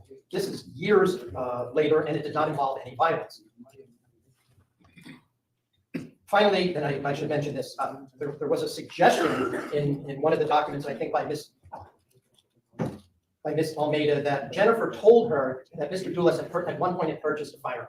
Now, when the restraining order was filed, it was turned into the Farmington Police, and it was never, to anyone's knowledge, ever recovered. It was never returned to Mr. Dulos at any time. But I assume, since the state didn't mention that, it has no intention of trying to elicit that. This is the one that comes to mind of State versus Gerolamo from the mid-'80s, I think, that said that any mention of a firearm, and there's no evidence of firearms in the case, is one of the most prejudicial things that could happen in front of a jury. And I know that, especially in this day and age, where there's all these mass shootings and all these, on almost a daily basis, that would be so prejudicial for that to be blurted out, that there'd be no way, short of a mistrial, that could be remediated at that point.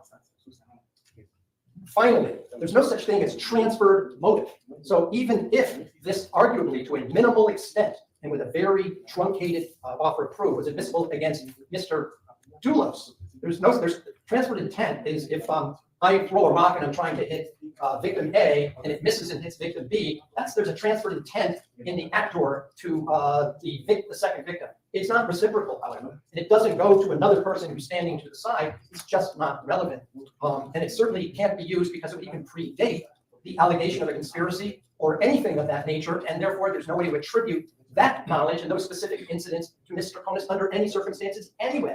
The fact that the divorce kept going is one thing. The fact that she said in her statement to the police that it was like, I think the term is 2 years of hell, doesn't mean that the specific acts of misconduct, of alleged acts against Mr. Dulos then can be applied to Mr. Troconis. Thanks, Winter Soldier. I'll just mention very briefly, there's been some suggestion that goes to state of mind. Whatever the state of mind is of Jennifer Dulos is not covered in this case under either 8-3 subsection 2 or 8-3 subsection Thanks, Dolly. 4. Telling her that I'm going to be taking a certain vehicle to New York, for example, although not particularly prejudicial, is, I'm only raising it because that's not the kind of state of mind that would be relevant to the examination. The fact that she was going to New York might be, and then didn't show up. That is relevant, but to suggest that one person said, I'm going to be taking one vehicle and you have a choice of two, is not the kind of evidence that goes to the state of mind. So it's not relevant or material in this case. Let me just see if I've, make sure I covered everything. I hope you did, because we're starting to run out of time here, brother. One last point. What I see is happening here is the state whole theory so far seems to be that they're going to tar Mr. Troconis with what happened that may or may not have involved Mr. Dulos directly. If he was on trial, maybe some of this with a cautionary instruction might be admissible, but it's not only so remote as to Mr. Dulos. When you try and drag my client into this, we've now gone so far off the playing field, we're out of the stadium, we're not even in the parking lot, we're down the street by the highway exit. And that is what we seem to be doing here. None of this evidence applies to Mr. Troconis. And therefore, it is so highly prejudicial. The state has been allowed a lot of leeway. I would suggest more than I believe. I'm not shy about generally the court properties notice, but in any event, that I believe has already gone so far down, given the state leeway to put on evidence that will later not be connected. And so for them to be able to put on such evidence, leave that speculation out there only later on to show it has nothing to do with Mr. Troconis. And some of it, in fact, has nothing to do with Mr. Dulos either, but I'm not checking on that basis. But here we have a witness who can testify to certain things that occurred on that week. We're not objecting to any of the stuff that happened during the month of May of 2019, including the fact there were some court proceedings going on. But what happened at them, what the rulings were, what motions were being filed, any of that is both testimonial, and therefore it violates the Confrontation Clause of the state federal constitution, as well as inadmissible hearsay. Based on that, Your Honor, I didn't hear the state separating out its claim. He just made all these things that he's going to get into all of that. Some of them I might not object to. Since he didn't say 1, 2, 3, or 4, he just said, this is all what we're going to bring in. I'm not going to suggest which ones he might be able to get into that we can reject. Yes, Judge. I'm mindful of the fact that we have a jury waiting. I did just want to respond to a few things. Firstly, I'm not going to get into who has a better theory of the case at this point, because as near as I can tell, the defense's theory is that Jennifer Dulos, shortly before disappearing, ran over a squirrel in her garage that was even cheaper. Okay, so the issue. I'm going to object to such pejorative, sarcastic remarks. Well, before we proceed, Well, I'm not gonna comment on their case, but it's really shitty. That is such passive aggressiveness. Like, well, I'm not gonna comment on it. You just come on, bro. Just say we fully disagree with him. We think it's nonsense. There's no jury in the court. The court can understand the cut and thrust of argument. The court is not going to rule on an objection that is not evidentiary. The court can understand that against some comments, counsel, either for the defense or for the state, may take offense. But unless those comments become unprofessional, the court is going to allow both parties to ride the wave of zeal. One side's entitled to zeal, not the other, not both. Issue of remoteness. We're talking about an ongoing discord over the course of 2 years leading up to Jennifer Dulos' death, and even by the defense's own argument at this point, shortly, apparently, before Jennifer Dulos disappeared and we believe was murdered, there was some report that she was opposed to, thus indicating further animus and discord between the parties. I would also just note, Your Honor, that in terms of the balancing that the court has to do, I think the defense sort of made our argument for us, which was that none of these acts involve a particularly violent act on behalf of Mr. Dulos. So in terms of whether or not this is going to somehow inflame the passions of the jury, I don't think the court needs to worry about that because the acts themselves are substantially less probative than the allegation that he murdered Ms. Dulos. I did not mention a gun. I did not mention a restraining order in my argument. I tried to keep my offer of proof to what I intend on showing through this witness, and we spent an inordinate amount of time talking about things that weren't part of our offer of proof. I'll also just indicate, Your Honor, that when the defense said that if hearsay is admitted, any other hearsay from that person can be admissible. I'm not familiar with the case that stands for that proposition. I'm obviously familiar with the rule of completeness, but any other hearsay, I'd love to see that case. So I don't think the court has to worry about there somehow being an undue consumption of time. And just because the defense attorney says that something's testimonial doesn't make it so. They have not cited a single case that any of the statements which they've been on notice of that Lauren Almeida is going to testify to, that Ms. Barbara Dulos made to her, are somehow testimonial in nature. So I would ask the court allow us to have the witness testify to the specific acts that we've talked about, and just ask the court to deny their objection. Thank you. Well, the court is going to scan a few items using a grocery store analogy. First, counsel spent in almost every case of every juror about at least 1 hour to determine which jurors would be appropriate jurors for this case. One of the salient questions to the jury concerned the ability to pay attention. And that was with regard to the anticipated number of hours of video evidence.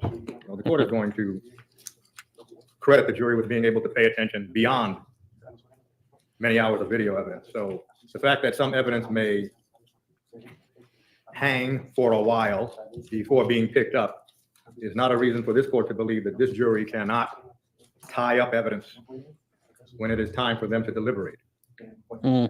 Secondly, there is a discussion between testimonial and non-testimonial hearsay.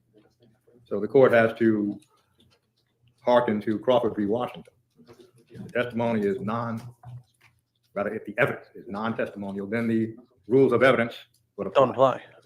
If the evidence is testimonial, then that evidence cannot run afoul of the defense's right under the Sixth Amendment. But we leave that discussion there. It was stated by the defense that this court would have to relitigate the family matter, the dissolution matter. This court in no way litigates the dissolution matter. The dissolution matter involves testimony and rulings concerning alimony, pendente lite, and post-judgment, child support, pendente lite, custody, pendente lite, and after dissolution, visitation, health insurance costs, educational costs, exclusive use and possession of the marital home, pendente lite, and post-judgment. This court is not litigating the family matter. So that premise is without merit. Under our rules, prior bad acts may not be admissible to prove bad character, criminal I get what he's saying there, but the prior bad acts are going to bring up. However, prior bad acts may be admitted for other purposes such as motive, malice, intent, identity, knowledge, absence of mistake or accident, a system of criminal activity, common scheme or plan, evidence that will help corroborate crucial prosecution testimony, Call that mimic. or to prove an element of the offense. All those Nevertheless, elements. If prior bad acts are admitted, the probative value has to outweigh the danger of unfair prejudice. Mm-hmm. So the court cannot remember the court will refer to it as the grocery list of statements from the next witness. However, the court cannot at this point determine where those grocery will go until it hears more from the witness. In this case, as the court has stated before in discussions with counsel, the hearsay exception of state of mind cannot consume every thought that the declarant had and make it available to the jury. Because then that exception becomes the rule. In this court, Yes, that makes sense. the then existing mental or emotional condition of the declarant has to be focused. In other words, it's not just a matter of what the declarant said under a certain set of circumstances. The exception goes to the mental or emotional state. For example, fear or anxiety That's fear. or terror. So simply everything that Jennifer Dulos may have said to the housekeeper from what the court heard from the state would not fall into that category. But the court would have to hear the testimony. So concerning the issue of prior bad acts and what may be admissible, the court at this point understands that the testimony can go to malice and motive. However, everything that is said does not go to malice and motive as expressed from what the court understood the state plans to elicit. So the court will be keen to entertain the objections if it appears, even if it does not appear, that simply everything Jennifer Dulos said to her housekeeper is coming into evidence. That is not the court's understanding of the state of mind exception to the hearsay. That's what they're going to try to do, though. Let's be real about So it. the Come court on, is going to Judge. allow testimony of marital discord. However, the fact that there is marital discord in this court's view is not exceedingly probative. It's whether or not the statements by Jennifer Dulos go to motive to murder, her fear, her anxiety, her terror. You have to state that's what Not they're going to simply whether say. she did not like something that Fotis Dulos was doing. So the court is going to allow testimony of marital discord. The court will be keen to essentially use a colander to determine what is relevant and what is not.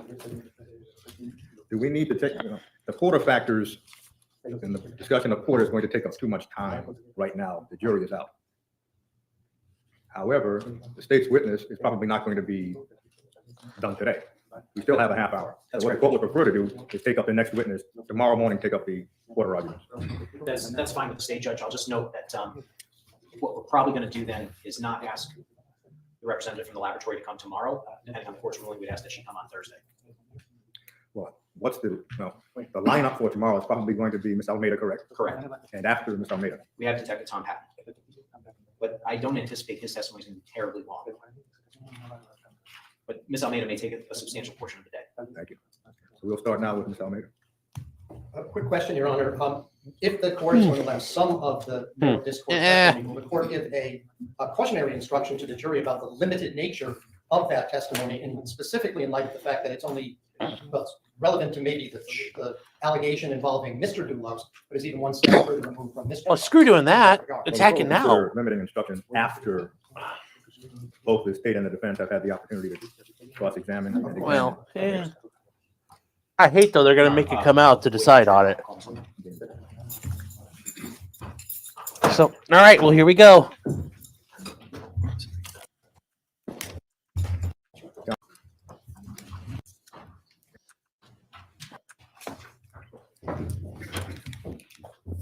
Please raise your right hand. Do you solemnly swear or solemnly and sincerely affirm, as the case may be, that the evidence you shall give concerning this case shall be the truth, the whole truth, and nothing but the truth, so help you God, or upon penalty of perjury? Yes. Please state your name and spell it for the record. Lauren Almeida, LAUREN ALMEIDA. And your business address? Well, there's no need for a business to go. You may be seated back here. Good afternoon, Ms. Almeida. Afternoon. Ms. Almeida, how old are you? 32, And where did you grow up? Newington, Connecticut. Who do you currently live with? I live with the Dulos kids. And did you graduate high school? I did. Which high school did you attend? Newington High School. Could you speak your voice up just a little bit? Newington High School. And did you also attend college? Yes. Where did you go to school? University of Connecticut.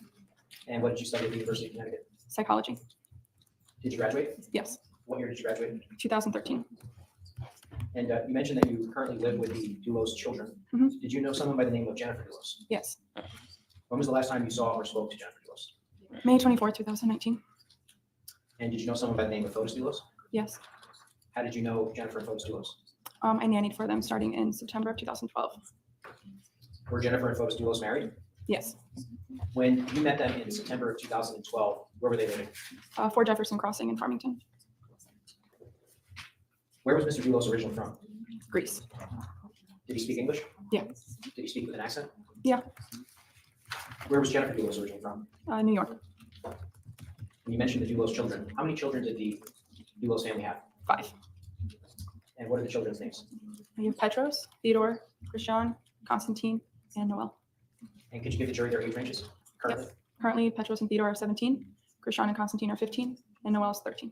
And you mentioned that Petros and Theodore are 17 and Constantine and Christian are 15. 15. Are they twins? Yeah. So the Dulos has had 2 sets of twins? Yep, 2 sets. And when you met them in September of 2012, what was their respective age range? Noel just turned 1, I believe. Christian and Constantine were 4, just turned 4, and Petros and Theodore 6. How did you get introduced to the Dulos family in 2012? I worked at a daycare center for a few years, and someone that I used to Yes. also babysit outside of the daycare told me that she knew. Hold on real quick. I forgot to say this when it came up. It's the nanny. Yes, the nanny. Ha! Sorry, I had to do it. Someone that needed help. Well, question is, how did you end up working for the Dulos family? Well, this is preliminary, the overrule. You mentioned that you worked at a daycare center. Would you just continue your answer? Yeah, so someone that worked for Jennifer and Fotis said that she knew of a family that needed extra help, and I babysat outside of the daycare, so she introduced myself and my sister. And was your sister also a babysitter? Yeah. What's your sister's name? Ashley. When did you first actually begin babysitting for the Dulos family? It was September of 2012. I don't know the exact date. How often would you babysit them beginning in September 2012? It started off just like a Saturday or Sunday. Like I would usually work Saturday, my sister would usually work Sunday, or we would swap. And then over time, I started to work more and more for them. Were you and your sister the only babysitters for the Dulos family? No. She did become the You worked nanny. Saturday or Sunday, what were your typical hours at that point?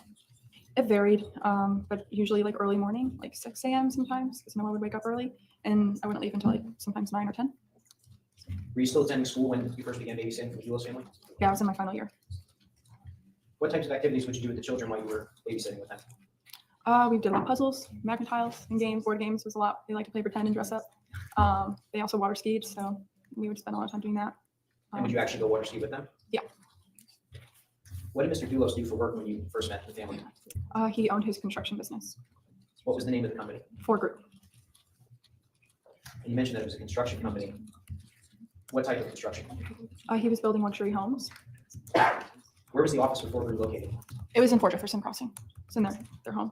Whereabouts in their home? It was like right above the garage. They had a 2-bay garage, and above that was a space for the office. What did Jennifer do for work when you met the family? I knew she was a writer, but I didn't really know much more than that. Were Mr. Fotis Dulos and Jennifer Dulos ever home while you babysat? Yeah. How often would you say they were home when you were babysitting? Most of the time.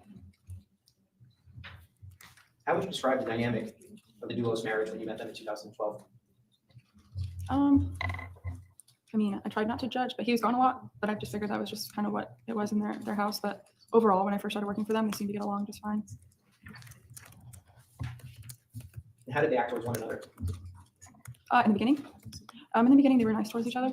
I mean, from what I saw, at least in the beginning. I'm sorry, missed that? From what I saw, at least in the beginning. And did you continue to babysit for the family for the remainder of your final year of college? Yeah. And for that final year of college, were you just working weekends? Yeah, because I was going to school during the week. I want to direct your attention now to May of 2013. Did your role with the family change at that point? Yeah, so May 2013, I graduated college, and I didn't really have a job in place yet, and Jennifer offered me a full-time position with the kids. And what days of the week were you, well, I guess I should ask a preliminary question, which is, did you accept the job? Yes. And at that point, did you become the sole babysitter or nanny for the children? I guess I became like the main one, but there were still some people that would come in, or sometimes there would be two of us, mostly on the weekends, because the kids were in school, or they were like at least in preschool, so it's easier with just with one. But And what days of the week were you working for the family at this point, now that you're a full-time employee? I think it was like Monday through Saturday, so I always worked a weekend day, but it was like half a day, so I wouldn't go in until like maybe like 11 or 12. When you say half a day, you're referring to the weekend day? No, the weekend day was like full day, from morning to night. So during the week while the kids were in school, I didn't have to show up like as early as I would on the weekend. And what was a typical work day for you as a nanny? Well, the younger ones, it's like, helping feed them or helping Jennifer if they had like certain activities that day. Just playing with them, keeping them busy, playing outside, giving them baths. I would help with dinner, help with like cleaning up after them. During this time period, did you ever go on vacation with the family? Yes, Where did you go on vacation with the family? all the places. Yes. So I've gone to St. Bart's with them. I've been to Florida. I've been to Greece a few times. I went to Virginia once with Fotis. We went to Colorado. Did both Jennifer and Mr. Dulos attend these vacations? Not all of them. All right. And when you say not all of them, who did not attend? Jennifer. And did Mr. Dulos ever travel without the children or Jennifer? Yeah. Can you describe the dynamic between Mr. Dulos and his children? Yeah, I mean, when they were younger, they kind of just, they listened to whatever their dad said. They didn't get a lot of time with their dad, so their time was mostly on the weekend. And I was with them most of the time on the weekend. So they did whatever Fotis asked them to do. But yeah, that was like the main time that he spent with the kids. How often would Mr. Dulos travel without the family? A lot, where I don't know the exact days, but enough where it was, you could tell it was a little odd how often he was traveling. Could you describe the dynamic between Jennifer and the children? Yeah, it was very silly, her relationship with the kids. They always wanted to be next to mommy. It was just kind of what it was. And she would sing to them and laugh at them. And she never raised her voice. She was like so soft spoken and never got angry. And she was just like incredibly nurturing. What types of activities did Jennifer like to do with the children? Oh, she would take them to we'd go to these bounce houses all the time with Jennifer, or like around the holidays to, getting a Christmas tree was a really big deal, and going pumpkin picking. And she'd draw with them, do puzzles with them. Did Jennifer like to water ski? No. You had mentioned that the children did like to water ski, however, correct? They water skied. Did they not like to water ski? They water skied a lot. Thank you, so Robert times Lawrence. where they didn't want to, but still had to. And as you worked full-time for the Dulos family, did you begin to develop a friendship with Jennifer? Yeah. How would you describe your relationship with her? I confided in her with a lot of things, like in my personal life. I just always trusted her. She was my boss, but she was someone that, we just connected really well. We just worked well with each other. I knew what she liked, what she didn't. She knew what I was good at. We had a really good relationship. Did you ever meet any of Jennifer's family? Yeah. Who have you met? Her mom, Gloria, her father, Hilly, when he was alive, her sister, Melissa. I've met her cousins. And you mentioned your father. Has he passed away? Yeah. What year did he pass away? I think it was February of 2018, I think. And is Gloria still alive? Yeah. How old is Gloria? No, I think she's 88 or 89, but I want to Not get her positive. wrong, but she's great. Did there come a point in time when Jennifer began confiding in you things about her relationship with Mr. Dulos? Yeah. Did Jennifer ever express to you her feelings on whether Mr. Dulos was paying enough attention to her? Objection, Your Honor. Sustained.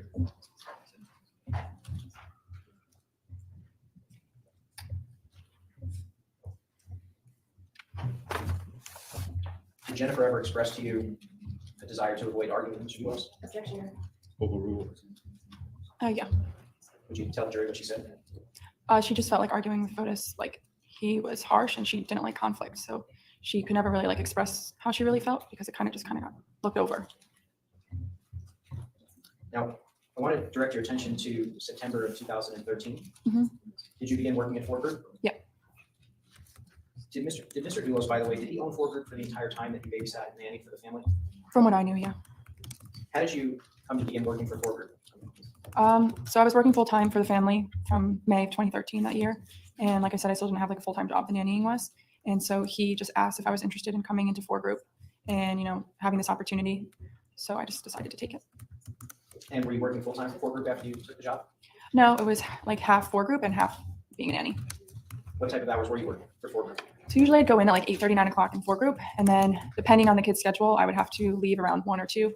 I would basically cross the door and then I was with the kids until 9-ish, 9:30. And just to be clear, 9 to 9:30 at night. Yeah, correct? night, yeah. How many days a week were you working for Ford Group when you began being employed by Mr. Dulos? 5 days, so Monday through Friday. And were you still nannying 6 days a week? Yeah. Did you have any regular days off? Yeah, usually at that point I was having Sundays off. But if I needed like another day off, it was like with Jennifer, it was kind of easy to do that. But usually Sundays were my day off at that time. What were your responsibilities with Ford Group? In the beginning, it was really just like office work. I was like organizing folders, things like that. I would really like work alongside Fotis. So I basically would follow him along to work sites and he would show me some things because I was totally new to this whole world. And then eventually in time, I became in charge of the punch list at Ford Group, which was when a house was built, the owners would have a list of things that they wanted to finish off. Like there's a chip here or whatever. And I would be in charge of making sure that that gets done. How did you view Mr. Dulos when you initially began working for Ford Group? Oh, I saw him as like a role model and a mentor. And I thought at the time he's giving me this really great opportunity. So I consider him a friend. And did Mr. Dulos encourage you to go back to school? He did, yeah. What did he encourage you to study? Construction management, but he also was pushing for me to get my real estate license. Was there a telephone number that was associated with Ford Group? Yeah, it was Fotis's personal phone number. When you say his personal phone number, are we talking about a landline or a cellular phone? No, it's like a cellular. And did you often see Mr. Dulos answering work-related calls or sending emails? Yeah. Would it be fair to say that Mr. Dulos kept his cell phone with him at all times during your time working for Ford Group? Yeah. When you were working for Ford Group, did Jennifer ever express to you what her intentions were with the children? Excuse me, strike that. When you were working for Ford Group, did Jennifer ever express to you how she wanted you to handle the summers? Yeah, What It did was- she say? kind of said that. Did Jennifer ever express to you how she wanted you to handle the children during the summers?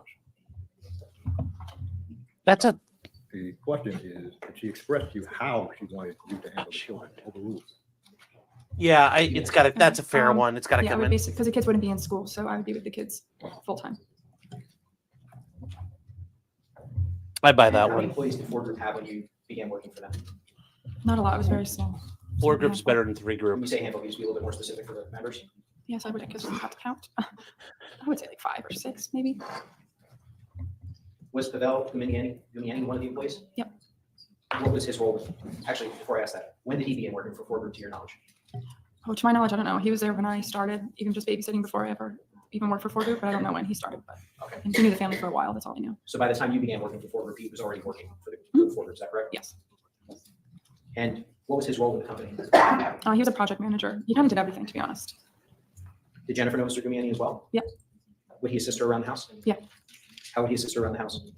He would change out the light bulbs when they went out. He would build, I know he built they had this very beautiful playscape in the backyard. I know he built that. He would even sometimes help pick us up from the airport after a trip. Did Jennifer ever work for Ford Group? Not that I know. And you mentioned that Mr. Dulos was a role model to you during this time. Mhm. Why did you consider him to be a role model? When I first started working, he was just incredibly nice. He made me feel comfortable. He was funny. He, was fresh out of college. I didn't know what I wanted to do. And it sounded like I was getting this really Yes. great opportunity, even though it had nothing to do with any of the work I've ever done. And it seemed like he just wanted to push me and, make me better. And did there come a point in time when the dynamic between Jennifer and Mr. Dulos began to change from when you first met them? Yeah. Could you describe how the dynamic changed for the jury? The big dynamic change was in March of 2017, which is when Jennifer found out about his affair. And a few months after that, it totally changed. So I want to direct your attention now to March of 2017. Did you take a trip with the Dulos family? Yeah. And where did y'all go? The kids had a 2-week break. And so the first week we spent in Aspen, Colorado, and then we flew to Miami for the second week. Who went on the trip? The first week was myself, 5 kids, Jennifer Fotis, and his friend Mark Marciello. And I think you already mentioned this, but why did the family decide to take a trip in March as opposed to, The kids, their school vacation, they get 2 weeks off in March. So that's why we went in March. where were the kids going to school at the time? They were going to Renbrook. Mm. It's in Farmington. I'm sorry. It's in Farmington. And where in Colorado did you vacation? It was Aspen. And what types of activities did you and the children do while on the trip? Well, they ski. They're very good snow skiers. So they would ski. Noelle, who was younger than everyone else, we would just hang out, walk around the town a little bit. She would ski a little bit. Or whoever was tired, Yes. they would basically come back with Jennifer and I. Mhm. And we would do the hot cocoa stuff. And but they skied a lot. And how old was Noelle at this point? 6 maybe. And where did you stay in Aspen? Jennifer's father won a house through a charity auction. So we stayed there for a week.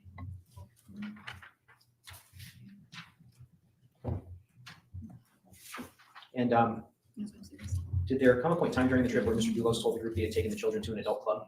Yeah. Who was present for this conversation? Myself and Jennifer. How Yeah. did Jennifer react upon Good hearing one. this? She like shocked because they were little and they were going to a day club. And so she was like, we were both kind of like disgusted, I guess is the word. And what was Mr. Dulos' demeanor like as he was relaying this information? He was excited that he like paid off the people to let his kids into this day club or yeah. He seemed really happy about it. And approximately how long did you guys stay in Colorado? It was about a week. And at some point, did you travel to Miami? Yep. And I assume you flew? We flew, yeah. And who went to Miami? So myself, the 5 kids, Jennifer, Fotis, and then Jennifer's mom, Gloria, met us in Miami. Yes. She's done there. And where did you stay in Miami initially? Initially, we stayed at the W hotel there. And describe some of your daily activities in Miami. I assume you're not skiing You anymore. know, snow skiing, but there was water skiing. So they went from snow skiing and they went to Miami to water ski. So really, that was the activity. And where would the family ski? It's a Miami ski club. And who would go to the ski club? Myself, the kids. Sometimes Noelle would stay back with Jennifer. Jennifer would not go, and Fotis would go. Taking the kids to the And during this trip, club. did Jennifer discuss her relationship with Mr. Dulos with you? She did. Well, at this time, did Jennifer discuss her relationship with Mr. Dulos with you? The answer is either yes or no. Overruled. Is that a yes? Yes. And what did she tell you? Well, what did she tell you about the relationship? I'll rephrase. What did she tell you about the relationship? Well, that question is very broad. Yeah. All calls for an answer that could be a narrative. So the court is going to sustain the objection, but allow you to pursue the line. You mentioned earlier that Jennifer had found out about the affair. Do you recall testifying to that? Yes. What did Jennifer say to you about the affair when you were in Miami? Well, Well, that's going to be overruled. Ma'am. She told me she believed that Fotis was having an affair. And did she say why she well, believed that? but yeah, you She probably just were. said she had this feeling he's been acting She weird, probably was. and I didn't really believe her at first. I mean, When you say you didn't really believe her, what do you mean by that? At that time, I had a good relationship with Fotis, and I believed him to be an honest guy, and I couldn't imagine him having an affair where there's 5 little kids involved. So what did you say to her? I said no. Grounds. But what this witness said is not hearsay. This witness is testifying about what she said, not what another declarant said. well, Well, it's it's an out-of-court statement, but this witness is the declarant. yes. The witness is telling the jury what she told Jennifer. She has Yeah, personal that's- knowledge about what she told Jennifer. Overruled. What did you say to Jennifer? I told her I don't think that's true. Okay. Yeah, I agree with that one fully. What was her demeanor like? That's, during this there's no conversation? question there. She was very anxious, like kind of tight, and she seemed upset. Was anyone else present for this conversation? Oh yeah, her mom, Gloria. Now, during this trip, did you meet someone named Michelle Troconis? Yep. Do you see Michelle Troconis in the courtroom? Yep. Would you just point her out and tell us what color shirt she has on? Beige. Judge, she identified the defendant. Thank you. The record will reflect. Where did Well, you, before you proceed, you have about 2 minutes perhaps. This is an appropriate point at which to conclude today because you're about to go into other matters that are more significant than just identification. So, ladies and gentlemen, we will conclude today's session. As we cannot discuss the case, we plan to resume tomorrow at 10 o'clock.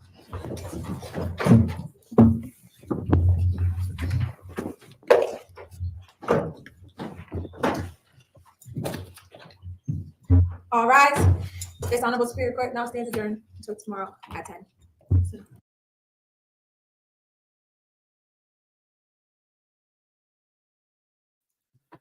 Okay, so at the end of day 3,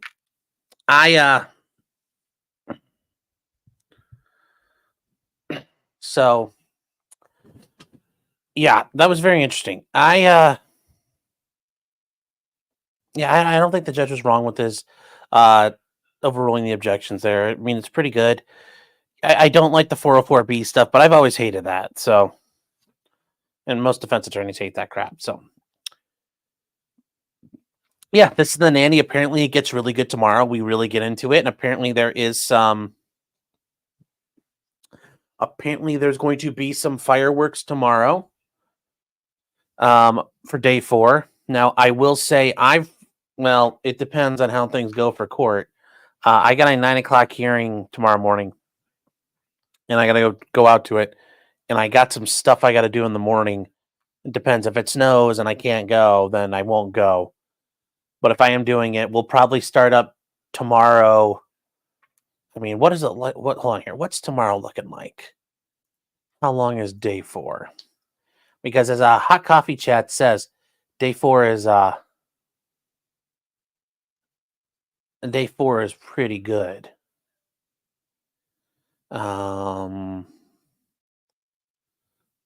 Let me see here. I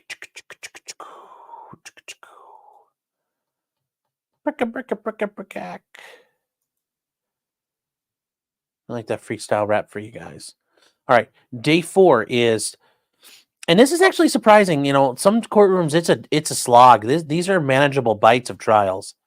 So tomorrow is barely 6 hours, and there's going to be some probably dead spaces in there. So it'll be under 6 hours. But I mean, we're going to go at one and a half times. I don't know what it is about the state of Connecticut, but these New Englanders are so slow. So we'll probably pick this up tomorrow. If I'm here and ready to go in the morning, we'll do it right away in the morning. Probably starting around 10 o'clock and just knock it out. We might get into day 5 if we can as well. If I have to go do my stuff, I'll let you guys know tomorrow morning. I'll put out a notice. I'll put out on locals as well. Oh, hold on one second.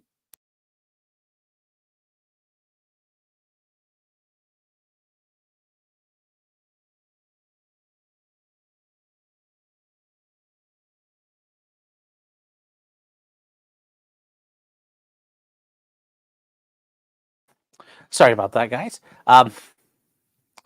So Kimbo the Nanny, yes, Matt Flow, son, thank you. Why was the stream early today? Young, we had the time. We got done with we had the time after the Richard Allen hearing, and I was like, and my producer, my better half, was like, why don't you just get it done now? And yeah, it's up. We were thinking I could get it done now. I could get day 3 all the way done, and tomorrow we could do all the way to day 4. Saturday we can do day 5, and then if they're actually having trial tomorrow, we can do like day 6 throughout the weekend and catch up and be caught up for the week. And then Monday I have court in the morning, so I won't be able to come back right away. But we can try to catch up as quick as possible and just really plow through it. We've got like 2 whole Friday and Saturday. We can really plow through this and catch up, I think. So I will say that much. But keep your eyes peeled. I don't know if we have time tomorrow. If we start first thing in the morning, if I get snowed out, which there's a good chance it might. Like we're supposed to get like 8 to 10 inches here. Although, judging by the way the weathermen have been guessing lately, I don't think they know what 8 inches looks like around here. So if they do, we're gonna plow right through it. If they don't, I got stuff to do. Otherwise, I am. We're gonna probably end it here unless you guys have some questions. Morning is a good time for plowing. Thank you. Youngly, I think if it's on the weekends, like for Saturday, I think it depends. It depends on what we're looking at.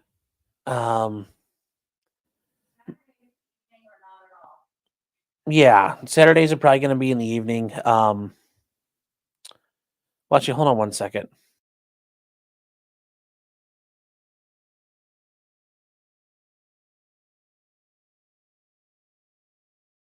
And that's the thing here, guys. Saturday is supposed to be a disaster zone out in Cleveland as well for snow. So if it snows like a mofo, we have plans on Saturday during the day, and if they get canceled, then I've got all day Saturday. And we're gonna bear down. We're just gonna we're gonna put that in between our teeth, just like bite down on it and just go and just gut it out. Very rough. So we'll see what happens there. Kimbo says, "Are you the defendant or the attorney in court?" Well, for now, I'm just the attorney. Furby, I was trying to clarify with the boss. So apparently people are saying hello. we're trying to figure out our plans. So if it snows really bad, then I've got all day Saturday and we'll catch up. So Youngly, it's going to be, if you're on locals, if you sign up for locals, and that's at potentiallycriminal.locals.com, if you sign up there, it's free to be a member. Locals will send out notifications, and I'll put up a notice there. I'll put one up here on YouTube, but YouTube doesn't always tell you what's going on. It doesn't always notify you. So you may have to come through and look on my community page. So a lot of this is to be determined by the weather. And it would be nice if we could catch up, but I don't know. Now, what I will tell you guys is tonight, 9:30 p.m., we are doing the live show. So 9:30 p.m. Eastern time, we're doing the Thursday night show. We got a lot going on. A couple things to talk about so far. Sarah Boone, the updates on hers, what's going on with her. The surveillance that the FBI engaged in regarding bank purchases and credit card companies. The Supreme Court looks like it might be getting ready to kill Chevron deference or severely curtail it, among other things. We also have some information about Daniel Penny and his case in New York City, putting the Michael Jackson impersonator guy in a chokehold, and some other stuff going on with President Trump's cases, and also the treehouse, the crackheads in the treehouse case down in Florida. Apparently, there's been a lot of hijinks there. That's been very, very funny, and we'll watch a little bit of that and kind of see what's going on there. Other than that, that will be at 7:30. If you tell future Miss Murray 2.0, I love the earrings I ordered. Oh, okay. And she'll see that in a second because she's watching. Yes, I said future Miss. It took me a second. I got it. So.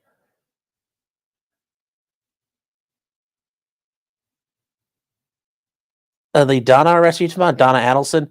I haven't really gotten into the whole Adelson charges in that case yet, but so that's not something that I necessarily was going to look at yet, but I can start looking into that. Young Lee saying, why the 2.0? Because I've been married previously, so she's the second time around. That's why she's the 2.0. So.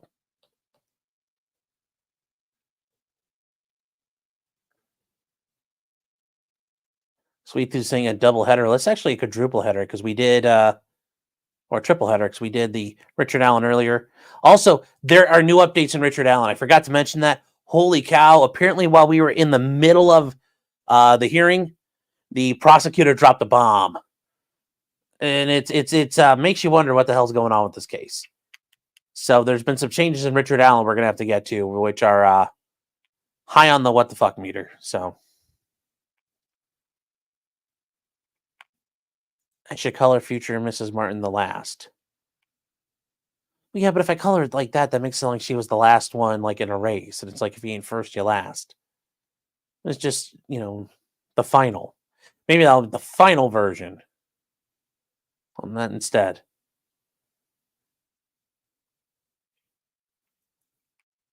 So, other than that, guys, if you have any questions, we had to slog through all that evidence. They're going to start using everything that they've cataloged now. This Nanny's going to be good, I think, at really detailing things because she was one of the last people to see Jennifer alive, it looks like, besides her kids.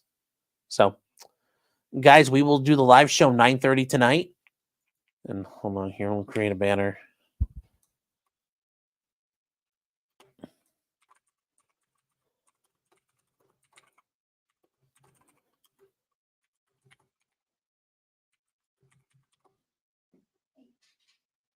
I will have the links out for that soon, and the chat's up for that, but it will be at 9:30 p.m. Eastern time. And I look forward to seeing you guys there. Especially if you're new, come on, stop by. It's usually a fun time. Like I said, it's usually about 2 hours. And yeah, we'll see you guys then. So remember, just because you did it doesn't mean you're guilty. Or at this point, Michelle Troconis, she's still not guilty. I mean, she may be highly bored right now, Michelle's still not guilty. Uh-oh, hold on. Wait. Okay, hold on. I guess we're waiting. We have a decision already? That's a shame. I think we're going to switch over to doing that as a decision. I need to read that on its own thing. So give me a minute here. We'll flip that over, okay? The attorneys are back on. Where's this at?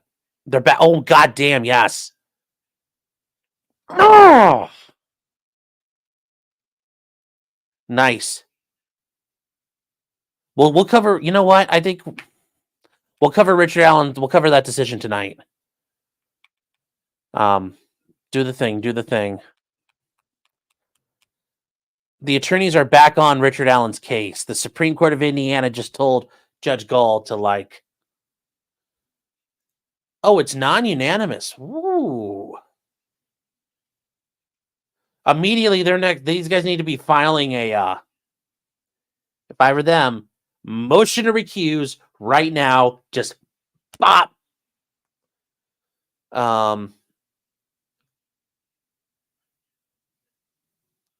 What? Do the thing. Let's go. What thing do you want me to do?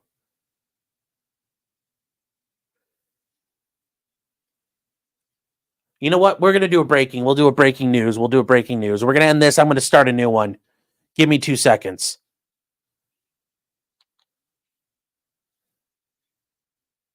You know what? And just because you did it, Rozzy and Bradley, doesn't mean you're guilty either.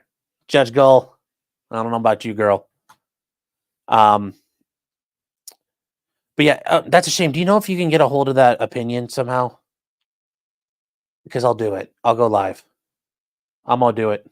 I'll do it. No, that's where I need Unhung Hero. Oh, he said it and I didn't cover it yet. It's perfect timing. Robert Lawrence gifted the memberships turnips. Thank you. But Unhung Hero for $2. I'm going to come. Just this one time, it's probably okay.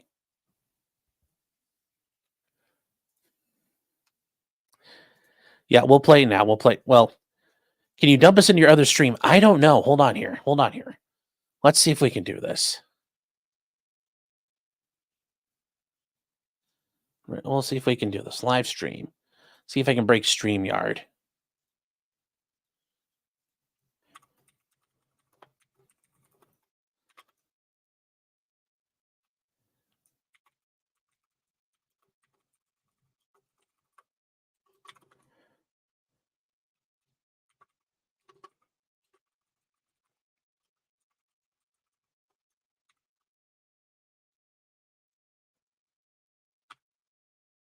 All right, let's see here. What time is it right now? 5:19. We'll do 5:25. We don't have a thumbnail yet. Create live stream. Okay. Let me see here if we're back up. We're going to just hang out for a minute, see if I can get this. I put the link in, but hold on here.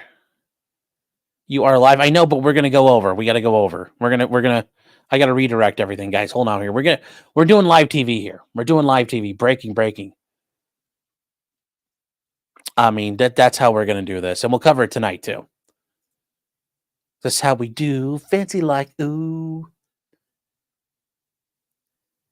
That's so weird. I can hear myself down the hall. Sometimes it feels cringe. What? Oh, hold on. I'm trying to redirect people. Hold on. You're trying to tell me how to do my thing here? I'm working on it. I'm working here. Redirect. Redirect into myself. Yes.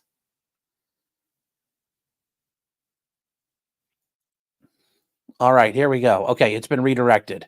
I'm going to redirect you guys there. Is there a record for live streams in a day? Well, quality live streams, probably. Not for just having live streams. And yes, Valhalla, well played, sir. Well played. So hold on here. I'll take care of you. Actually, Val, if you could throw that, throw that Twitter too. At it. But yes, and you have earned it, sir. You are now transed. You went through conversion therapy. So, yep. No, we're all set, guys. We are going to go. So, here we are. We're skipping out, guys. I'll see you over there on the next stream. Take care. Bye. We're going right over.